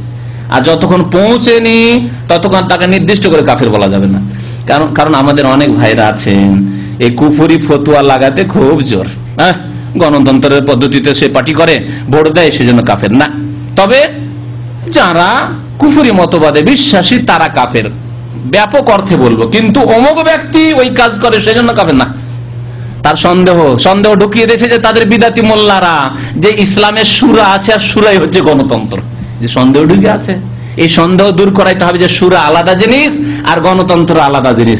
সূরাতে কোনো কাফের আসতে পারে না, সূরাতে কোনো বেনামাজি আসতে পারে না, আর গণতন্ত্রতে কাফের, বেনামাজি, হিন্দু, খ্রিস্টান, ফাসেক, হ্যাঁ, যে দেহ ব্যবসা করে সেই সবাই সমান, সমান না? তাহলে সূরা আর গণতন্ত্র সমান নয়, এই সন্দেহ দূর করে দিতে হবে। যতক্ষণ দূর না হয়েছে ততক্ষণ বলা যাবে না। আরো শর্ত রয়েছে, আরো শর্ত রয়েছে। সুতরাং এই ব্যাপারে সাবধান। কিছু লোকেরা লাগামহীন, আর যারা কবর মাজার পূজা করে তারা তো একেবারে লাগামহীন। তারা তাওহীদবাদীদেরকেই কাফের বলে, ওয়াহাবি কাফের, দেওবন্দি কাফের, হ্যাঁ, সব কাফের তাদের কাছে। আর যে আহমদ রেজা খান লিখেছে, আপনাদেরকে শোনা, আহমদ রেজা খান লিখেছে যে আশরাফ আলী থানভী কাফের হ্যায় আর जो उसके কাফের होने में शक करे वो भी কাফের है। তাহলে কবর পূজারী যারা বেরেলভী, তাদের কাছে কাফেরের ফতোয়াটি আরো সহজ, তাদের যে বিরোধিতা করলো সেই কাফের পৃথিবীতে, বুঝতে পেরেছেন? তাদের কাছে খুব সহজ, কারণ তারা শিরকে লিপ্ত রয়েছে, সুতরাং অন্যদেরকে কাফের বললে তাদের অসুবিধা নেই, কারণ অলরেডি তারা কুফরি শিরকে রয়েছে। নবী সাল্লাল্লাহু আলাইহি ওয়াসাল্লাম বলেছেন তুমি যদি মুমিন হও অন্যকে কাফের বলার সে কাফের নয়, তাহলে সেটা ফিরে আসবে। আর তাদের তো ফিরে আসার প্রয়োজন নেই, কারণ তারা অলরেডি কিশোর কুফরিতে ডুবেই রয়েছে। বুঝতে পারছেন কথা না? বুঝতে পারেননি আমার কথা? হ্যাঁ, কিন্তু আমাদেরকে সতর্ক থাকতে হবে, কারণ আলহামদুলিল্লাহ আমরা জেনে শুনে কুফরি করি না, জেনে শুনে শিরক করি না, বরং শিরক কুফরির ক্ষেত্রে আমরা সবচেয়ে বেশি সজাগ, এমনকি বিদআত সম্পর্কে আলহামদুলিল্লাহ সবচেয়ে সজাগ। সুতরাং আমাদেরকে যারা শিরক বিদআত করে তাদের ক্ষেত্রেও লাগাম লাগিয়ে রাখতে হবে, সতর্ক। এটি জনসাধারণ হাতে ন্যস্ত করে দেওয়া হয়নি, ছেড়ে দেওয়া হয়নি, বরং কোনো একজন আলেমের হাতে ছেড়ে দেওয়া হয়নি যে ব্যক্তি বিশেষে কাউকে কাফের বলবে, মুশরিক বলবে না, কখনো না। তো নবী করিম সাল্লাল্লাহু আলাইহি ওয়াসাল্লাম বলেছেন যে এই দুইটি যদি বদঅভ্যাস থাকে তো এগুলি হচ্ছে কুফরি। এই বদঅভ্যাসগুলি কুফরি, কিন্তু কোন একজন লোক যদি করে দেয় তাহলে যে কাফের হয়ে যাবে না, সে ছোট কুফরি হতে পারে, বড় কুফরি হতে পারে। আবার বড় কুফরি হলে তার এ সম্পর্কে জ্ঞান আছে কিনা, এটি যে নাজায়েজ হারাম সে সম্পর্কে জ্ঞান আছে কি নেই, হয়তো তার জানা নেই। কি এই দুটি বদঅভ্যাস? একটি হচ্ছে আত-তা'নু ফিন নাসাব, কারো বংশ সম্পর্কে সমালোচনা করা, কারো বংশ সম্পর্কে সমালোচনা। বংশ সম্পর্কে সমালোচনার এখানে অর্থ হচ্ছে যে বংশ সম্পর্কে তার যে বংশ সঠিক, এই বংশেরই সে ব্যক্তি এ সম্পর্কে সন্দেহ সৃষ্টি করা, যে এই ব্যক্তি ওর বাবার নয়, ওর বাবার নয়, যার সন্তান, এর মা অন্য জায়গায় থাকতো, এইরকম কুকাজ করেছে, তারপরে এই হারাম সন্তান জন্মেছে, এর বাবা বিদেশে থাকতো, বা এর বাবার বিয়ে করার আগে এই ছেলে জন্মেছে, ইত্যাদি ইত্যাদি, এইরকম কথা বলা। আর অথচ স্পষ্ট কোনো প্রমাণ নেই, স্পষ্ট কোনো প্রমাণ নেই, চারজন সাক্ষী নেই, স্পষ্ট প্রমাণ জেনার ক্ষেত্রে একজন লোককে যার সন্তান বলা মানে কি? শুধু তাকে যার সন্তান বললেন না, তার মাকে কি বললেন? জানিয়া বললেন, আমি ব্যভিচারকারিনী বললেন। তাহলে ব্যভিচার যদি কারো সাবেত করতে হয় ইসলামে, তাহলে কয়টি সাক্ষী লাগবে? 4টি সাক্ষী লাগবে। দুনিয়ার সমস্ত কেসের ক্ষেত্রে 2টি সাক্ষী যথেষ্ট, জেনা ছাড়া। শুধু খুন করেছে, একজন লোককে খুন করেছে, মাত্র 2টি লোক দেখেছে, তাহলে খুন সাবেত হয়ে যাবে কিনা? হ্যাঁ, সে খুনি, কারণ 2টি লোক, 2টি মুসলিম বলছে যে ওই লোক খুন করেছে, সে খুনি, 3টির দরকার নেই।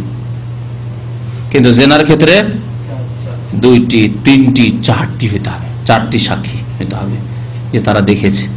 অথবা সাক্ষী না থাকলে আরেকটি পথ আছে, স্বীকারোক্তি, স্বীকার করেছে, সে মহিলা স্বীকার করেছে যে আমার এই ছেলে যারও সন্তান। তাহলে সন্দেহের ভিত্তিতে বলা যাবে না, বরং বললে কি হবে? দুনিয়া এবং আখিরাতের শাস্তি পেতে হবে। দুনিয়ার শাস্তি বলতে পারেন কেউ যদি এরকম অপবাদ দেয়, হ্যাঁ কি 80 কোড়া লাগাইতে হবে। কি 3জন লোক যদি বলে দেয় যে অমুক জেনা করেছে, 3জন 4জন প্রমাণ করতে পারলো, তাহলে 80 কোড়া 3জনে 80 কোড়া করে খাবে। জি, দুনিয়ার শাস্তি। আর আখিরাতের শাস্তি কঠোর শাস্তি রয়েছে, কঠোর শাস্তি রয়েছে। আযাবুন আলীম আল্লাহ বলেছেন, যন্ত্রণাদায়ক শাস্তি, যদি তওবা করে মারা যায় তাহলে। তবে তওবার দরজা খোলা আছে। তো কি বলছিলাম, যে কারো বংশ সম্পর্কে সন্দেহ সৃষ্টি করা, না না ব্যাপার স্যাপার খারাপ আছে, এর মায়ের অনেকের সাথে সম্পর্ক ছিল, সুতরাং এই ছেলে ওর বাবার নাই, না। আপনার মনে যদি এরকম ওয়াসওয়াসা আসে, প্রকাশ করা যাবে না। হয়তো খুব বেশি বিহায়া মহিলা, মনে অনেক সন্দেহ আসছে, কিন্তু তারপরে প্রকাশ করা যাবে না। জি, প্রকাশ করা যাবে না। আর কি? তাহলে এটি কুফরি, কারো বংশ সম্পর্কে সন্দেহ সৃষ্টি করা, সমালোচনা করা যে সেই ব্যক্তি বৈধ সন্তান নয়, এটি হচ্ছে কুফরির অন্তর্ভুক্ত। আর মৃত ব্যক্তির ওপর রোদন করা, বয়ান করে ক্রন্দন করা, চিৎকার করে কান্নাকাটি করা, এটি হচ্ছে জাহিলিয়াতের যুগের কর্ম। সুতরাং এটি কুফরির অন্তর্ভুক্ত। কিন্তু একজন লোক যদি রোদন করে, কোন একজন মহিলা বাপরে মারে করে কান্না করছে, তাহলে কি বলে দেবেন সে কুফরি করেছে, কাফের হয়ে গেছে? না, এটি কুফরি স্বভাব, কুফরি স্বভাব। ওয়ালাহুমা আন ইবনে মাসউদ রাদিয়াল্লাহু আনহু মারফুআন, আব্দুল্লাহ বিন মাসউদ রাদিয়াল্লাহু তাআলা আনহু বর্ণনা করেছেন, বুখারী মুসলিমের হাদিস, লাইসা মিন্না মান দারাবাল হুদুদা, হাদিসটি এর আগে বর্ণনা করা হয়ে গেছে। আমার উম্মতের অন্তর্ভুক্ত ওরা নয় যারা কি করে, গাল চাপড়ায়।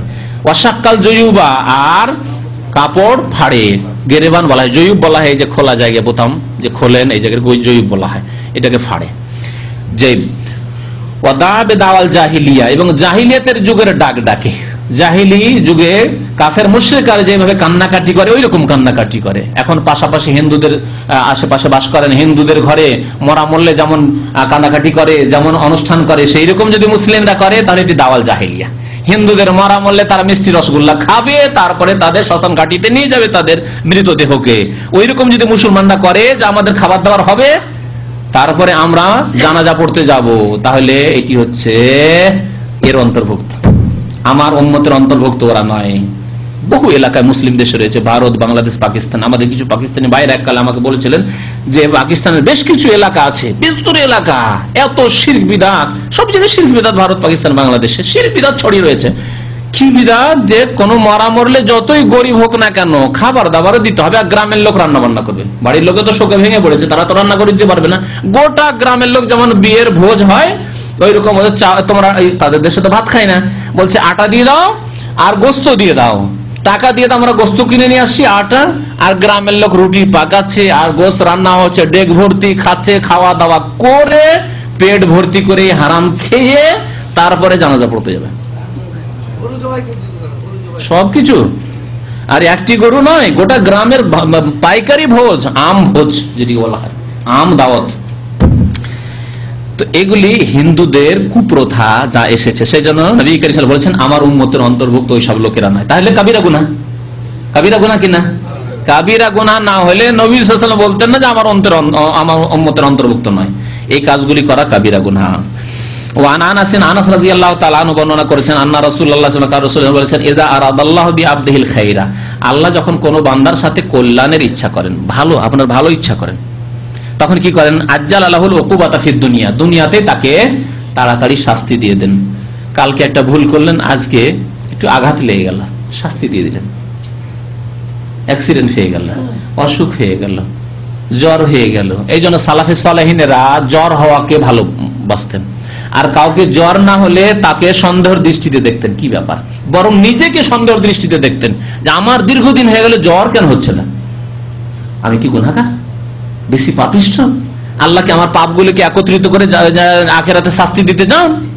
জি, নিজেকে কি করতেন, সন্দেহ করতেন যে কি ব্যাপার, জ্বর হচ্ছে না, সর্দি কাশি লাগছে না, তাহলে জ্বর সর্দি কাশি হওয়া, এগুলি হওয়া নেক লোকের লক্ষণ, সৎ লোকের লক্ষণ। সালাফে সালেহ, সাহাবায়ে কেরাম, তাবেঈনদের এইরকম আকীদা বিশ্বাস ছিল যে মাঝে মাঝে জ্বর হওয়া, মাঝে মাঝে সর্দি কাশি হওয়া, এগুলি হচ্ছে নেক লোকের পরিচয়, সৎ লোকের পরিচয়, যে অল্প কিছু গুনাহ খাতা যা হচ্ছে সেগুলি ভ্যানিশ হয়ে যাচ্ছে, সাফ সুতরা হয়ে যাচ্ছে। আল্লাহ যার সাথে মঙ্গলের ইচ্ছা করেন তাকে দুনিয়াতেই তাড়াতাড়ি শাস্তি দিয়ে দেন। ওয়াইদা আরাদা বিআবদিহি শাররা, আল্লাহ যদি কারো অমঙ্গলের ইচ্ছা করেন যে বেশি করে শাস্তি দেওয়া হবে, তাহলে কি করেন, আমসাকা আনহু বিযামবি, তার গুনাহগুলিকে আল্লাহ ধরে রাখেন। আমসাকা বিযামবিহি, গুনাহগুলিকে ধরে রাখেন, আমলনামা লিখে রাখো, ফেরেশতা লিখে রাখো, এখন কোনো শাস্তি দিতে হবে না। করতে দাও, একে হারাম খেতে দাও, একে ফিল্ম দেখতে দাও, একে গুনাহ করতে দাও, একে মদ খেতে দাও, একে জিনা করতে দাও, একে নামাজ ছেড়ে থাকতে দাও, কতদিন থাকছে, হাত্তা ইউআফিয়া বিহি ইয়াউমাল কিয়ামা।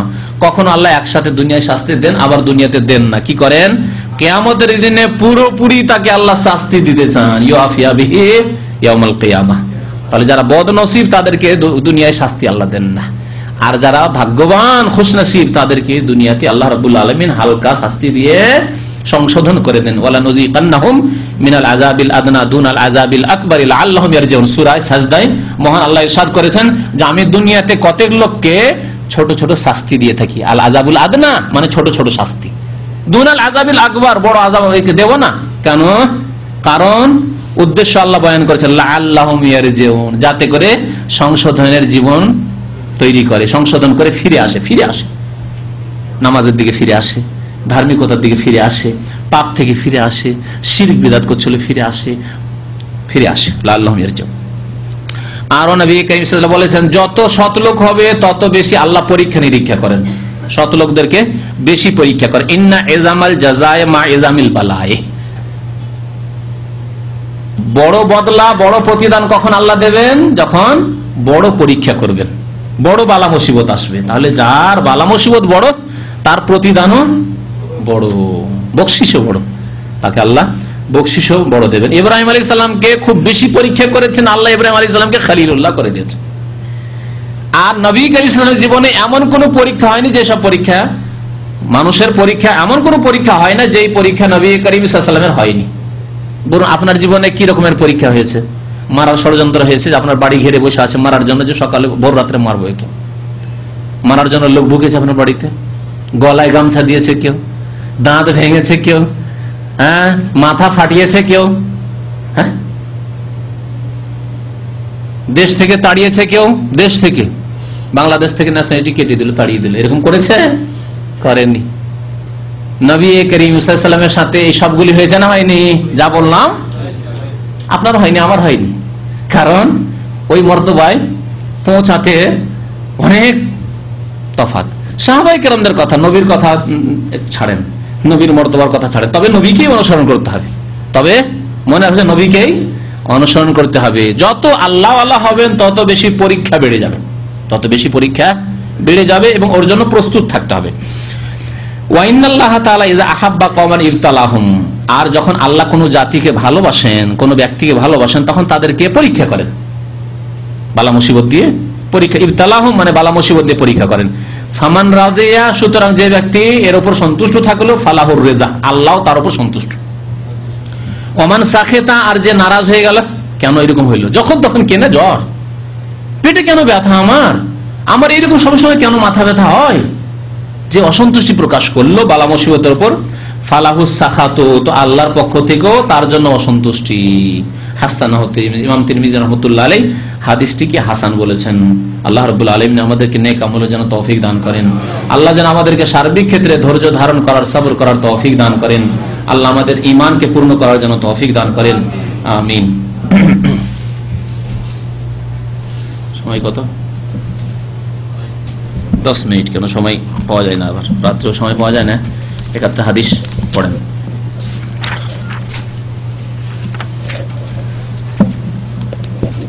বিসমিল্লাহির রহমানির রহিম।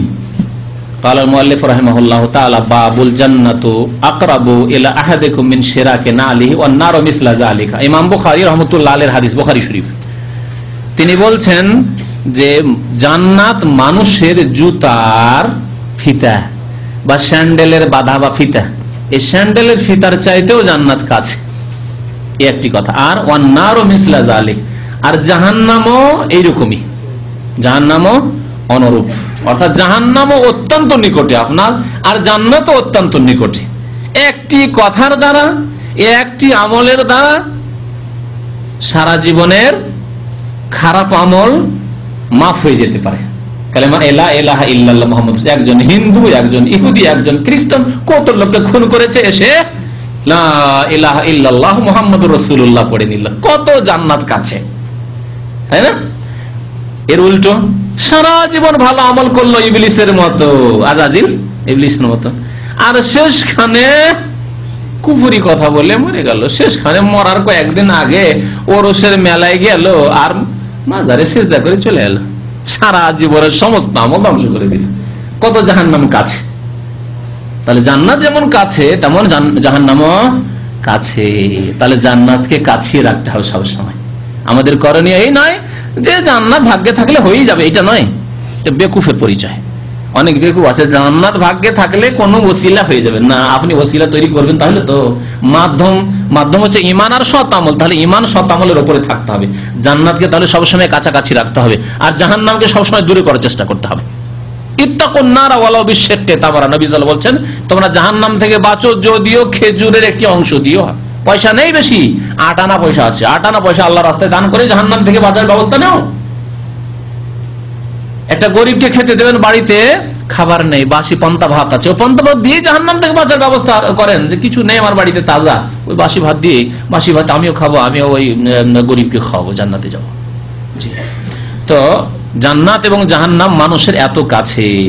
আব্দুল্লাহ রাদিয়াল্লাহু তাআলা আনহু, আব্দুল্লাহ বিন মাসউদ রাদিয়াল্লাহু তাআলা বর্ণনা করেছেন হাদিস, কালান নবী সাল্লাল্লাহু আলাইহি ওয়াসাল্লাম, নবী করিম সাল্লাল্লাহু আলাইহি ওয়াসাল্লাম ইরশাদ করেছেন, আল জান্নাতু আকরাবু ইলা আহাদিকুম মিন শিরাকি নালিহি, জান্নাত তোমাদের অত্যন্ত নিকটবর্তী। কিসের নিকট, কিসের চাইতে? মিন শিরাকি নালিহি, জুতার বা স্যান্ডেল, নাল বলে স্যান্ডেলকে, আসলে স্যান্ডেলের যে ফিতা রয়েছে এই ফিতার চাইতেও নিকটবর্তী হচ্ছে জান্নাত। অর্থাৎ সৎ আমল যদি করে যান জান্নাত নিকটে, আর এইভাবে যদি মওত পর্যন্ত সৎ আমলের উপর থাকতে পারেন তো জান্নাত খুব নিকটে। আলাতুল জান্নাত, আলাতুল বুঝেন না, ডাইরেক্ট জান্নাত। আর যদি অসৎ আমল হয়ে যায়, আল্লাহ না করে, আর আল্লাহ না করে তখনই মরণ চলে এলো। একদিন রাত্রে গুনাহ করলেন, এমন গুনাহ করলেন যে মাফ আর নাই, হ্যাঁ, তারপরে আল্লাহ না করে সেদিন হার্ট অ্যাটাক খেয়ে মরণ হয়ে গেল, মদ হয়ে গেল। মদ খেয়ে অনেকে মদ খেয়ে মারা যায়, অনেকে হিরোইন খেয়ে গাঁজা খেয়ে মারা যায়, হ্যাঁ, ওই অবস্থায় মারা গেল। জাহান্নাম কত কাছে, জাহান্নাম কত কাছে। জিনা করে মারা গেল, জি, জিনা করতে গিয়ে মারা গেল, গুনাহ করতে গিয়ে মারা গেল, চুরি করতে গিয়ে ধরা পড়লো আর গণপিটুনিতে মারা গেল। এরকম মরছে না চোর ডাকাত? হ্যাঁ, কত জাহান্নাম কাছে। জি, এবং জাহান্নামও অনুরূপ, নবী করিম সাল্লাল্লাহু আলাইহি ওয়াসাল্লাম বলছেন।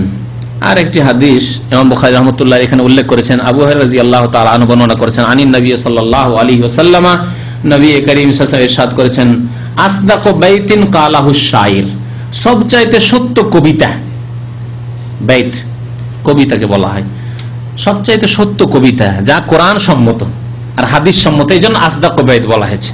সত্য কথা হচ্ছে কোরআনের কথা, সত্য কথা হচ্ছে নবী করিম সাল্লাল্লাহু আলাইহি ওয়াসাল্লামের কথা, হাদিসের কথা। আর হাদিস কোরআনের সমর্থিত কথা যদি হয় তাহলে সেটিও সত্য, ঠিক কিনা, যদি সেটি কবিতা। তো লাবিদ বলে একজন শায়ের কবি ছিলেন নবী করিম সাল্লাল্লাহু আলাইহি ওয়াসাল্লামের জামানায়। লাবিদ বলে একজন শায়ের ছিলেন, কবি। তিনি বলেছেন, আলা কুল্লু শাইইন মা খালাল্লাহ বাতিলু ওয়া কুল্লু নাঈমিন লা মুহালাতা যাইলু। এর দুটি অংশ, কবিতার দুটি অংশ থাকে, একে আরবিতে মিসরা বলে। তো একটি অংশ নবী করিম সাল্লাল্লাহু আলাইহি ওয়াসাল্লাম বলেছেন, কারণ এটি হচ্ছে আকীদা, সঠিক আকীদা সম্মত কি, আর আরেকটিতে একটু আপত্তি আছে, তাই নবী সাল্লাল্লাহু আলাইহি ওয়াসাল্লাম ওইটুকু বলেননি। আর এই কবিতাতে তিনি পাঠ করেছিলেন জাহিলিয়াতের যুগে, কুফরি অবস্থায়। এ লাবিদ বলেছেন, আলা কুল্লু শাইইন, জেনে রেখো, কুল্লু শাইইন মা খালাল্লাহ, আল্লাহ ছাড়া পৃথিবীতে যা কিছুই আছে তা হচ্ছে ধ্বংসশীল, বাতিল। আল্লাহ ছাড়া যা কিছু আছে তা হচ্ছে বাতিল। বাতিল মানে এখানে ধ্বংসশীল। পৃথিবীতে যা কিছু আছে সব ধ্বংস হয়ে যাবে আল্লাহ ছাড়া। আল্লাহ রাব্বুল আলামিন একমাত্র আল হাইয়ুল কাইয়্যুম, এবং আল্লাহ রাব্বুল আলামিন ঈমান এবং সৎ আমলের যে আমলনামা আছে বাকি রাখবেন, আর সেটা কাজে আসবে, এই দিক দিয়ে সেটা বাকি থাকবে। কিন্তু আল্লাহ রাব্বুল আলামিনের সত্তা ছাড়া পৃথিবীতে কোনো কিছুই বাকি থাকবে না, সব ধ্বংস হবে। এমনকি কোরআনে কারীমের কুল্লু শাইইন হালিকুন ইল্লা ওয়াজহু ওয়া ইয়াবকা ওয়াজহু রাব্বিকা যুল জালালি ওয়াল ইকরাম, হ্যাঁ, সবকিছু ধ্বংস হয়ে যাবে। এর আলোকে উলামারা বলেছেন যে ফেরেশতাদেরও একদিন মওত হবে, সবকিছু ধ্বংস হবে পৃথিবী। কুল্লু মান আলাইহা ফান, সবকিছুই ফানা হয়ে যাবে, ধ্বংস হয়ে যাবে। তো আলা কুল্লু শাইইন মা খালাল্লাহ বাতিল, আল্লাহ ছাড়া সবকিছুই বাতিল, এবং আল্লাহ রাব্বুল আলামিন যা কিছু রাখবেন তাই থাকবে। ওয়া কুল্লু নাঈমিন, দ্বিতীয় অংশটুকু কি ছিল তা বলে দিই, কেন আপত্তিকর সেটি। তাতে ছিল ওয়া কুল্লু নাঈমিন লা মুহালাতা যাইলু, এবং যা কিছু পৃথিবীর নিয়ামত আছে, পৃথিবীতে যা ভোগের বস্তু আছে, নাঈম মানে ভোগের বস্তু, যা কিছু ভোগের বস্তু আছে তা যাইলু, ধ্বংসশীল। তাহলে শুধু পৃথিবীর কথা বললে তো ঠিক আছে, ঠিক কিনা, পৃথিবীর যত কিছু ভোগের বস্তু আছে সব ধ্বংসশীল। স্বামী স্ত্রী যে সম্ভোগের জীবন, ধ্বংসশীল। ছেলে মেয়েদের যে ভোগ, একটা ছেলে মেয়ে বাবাকে ভোগ করছে, বাবার আদর, মায়ের আদর ভোগ করছে, ধ্বংসশীল। ধন সম্পদ ধ্বংসশীল, ঘর বাড়ি ধ্বংসশীল, গাড়ি বাড়ি নারী, পৃথিবীর সবকিছুই, টাকা পয়সা সব ধ্বংসশীল। তাহলে দুনিয়ার নিয়ামত ধ্বংসশীল। কিন্তু এখানে কবি বলেছেন কুল্লু নাঈমিন, আর কুফরের অবস্থায় যেহেতু এই কবিতা তিনি রচনা করেছিলেন, তা এখানে একটি ফল্ট এই থেকে গেছে, কুল্লু নাঈম, সমস্ত ভোগের বস্তু হচ্ছে ধ্বংসশীল, যাইলু, একদিন ধ্বংস হয়ে যাবে। সমস্ত ভোগের বস্তুর মধ্যে জান্নাত রয়েছে, জান্নাত কি ধ্বংস হবে?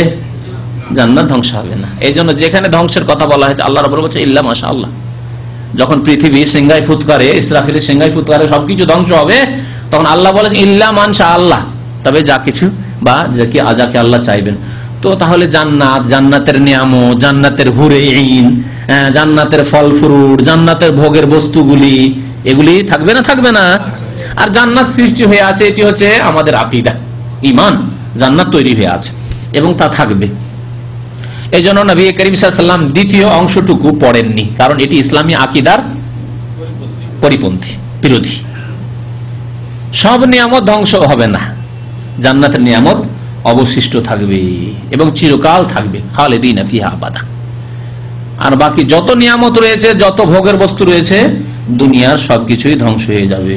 আল্লাহ রাব্বুল আলামিন আমাদেরকে নেক আমলে যেন তৌফিক দান করেন, আমাদের গুনাহ খাতা যেন মাফ করে দেন, আমাদেরকে যেন জান্নাতুল ফিরদাউস দান করেন। আমিন। সাল্লাল্লাহু আলা নবিয়িনা মুহাম্মদ ওয়া আলা আলিহি ওয়া সাহবিহি আজমাইন।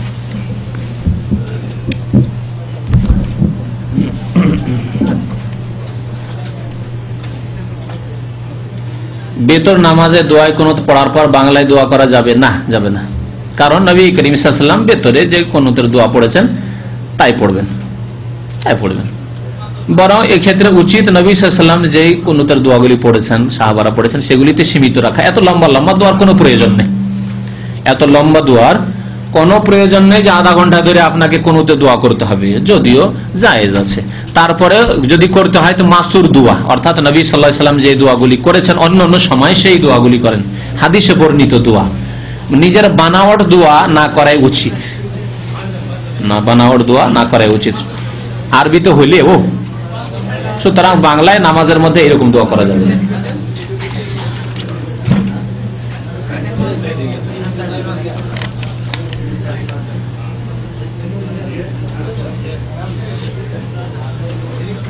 আমাদের দেশে ধরেন একটা আজকের বিষয়ের সাথে সম্পর্কিত প্রশ্ন আছে। আমাদের দেশের লোক মারা গেলে গোষ্ঠীর অন্যান্য ফ্যামিলির লোকেরা মাইয়াতের ঘরে খানা দেয়, যে এটি সুন্নত।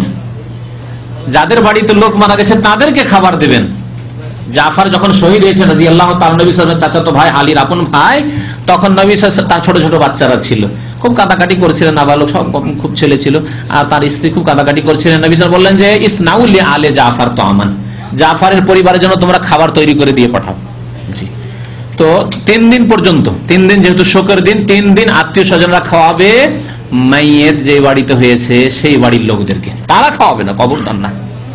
এমনকি তাদের যদি মেহমান আসে, দূরের মেহমান, তাহলে গ্রামের লোকেরা খাওয়াবে, তারা খাওয়াবে না। তারা যদি না করে খাবার তৈরি, কোনো দোষ নেই, কোনো আইব নেই। তবে তারা যদি ধৈর্য ধারণ করে, আমার বাড়ি মেহমান এসেছে, আজকে তৈরি করে খাওয়াবো, কোনো মেহমানকে খাওয়াবে, কিন্তু গ্রামের লোককে খাওয়াবে, ভোজ করে খাওয়াবে, এটি বিদআত, হিন্দুদের প্রথা। সাল্লাল্লাহু আলা নবিয়িনা মুহাম্মদ ওয়া আলা আলিহি ওয়া সাহবিহি। 3 দিনের বেশি দরকার নেই, কারণ 3 দিনের বেশি শোক করা জায়েজ নাই। হ্যাঁ, রান্না বান্না বন্ধ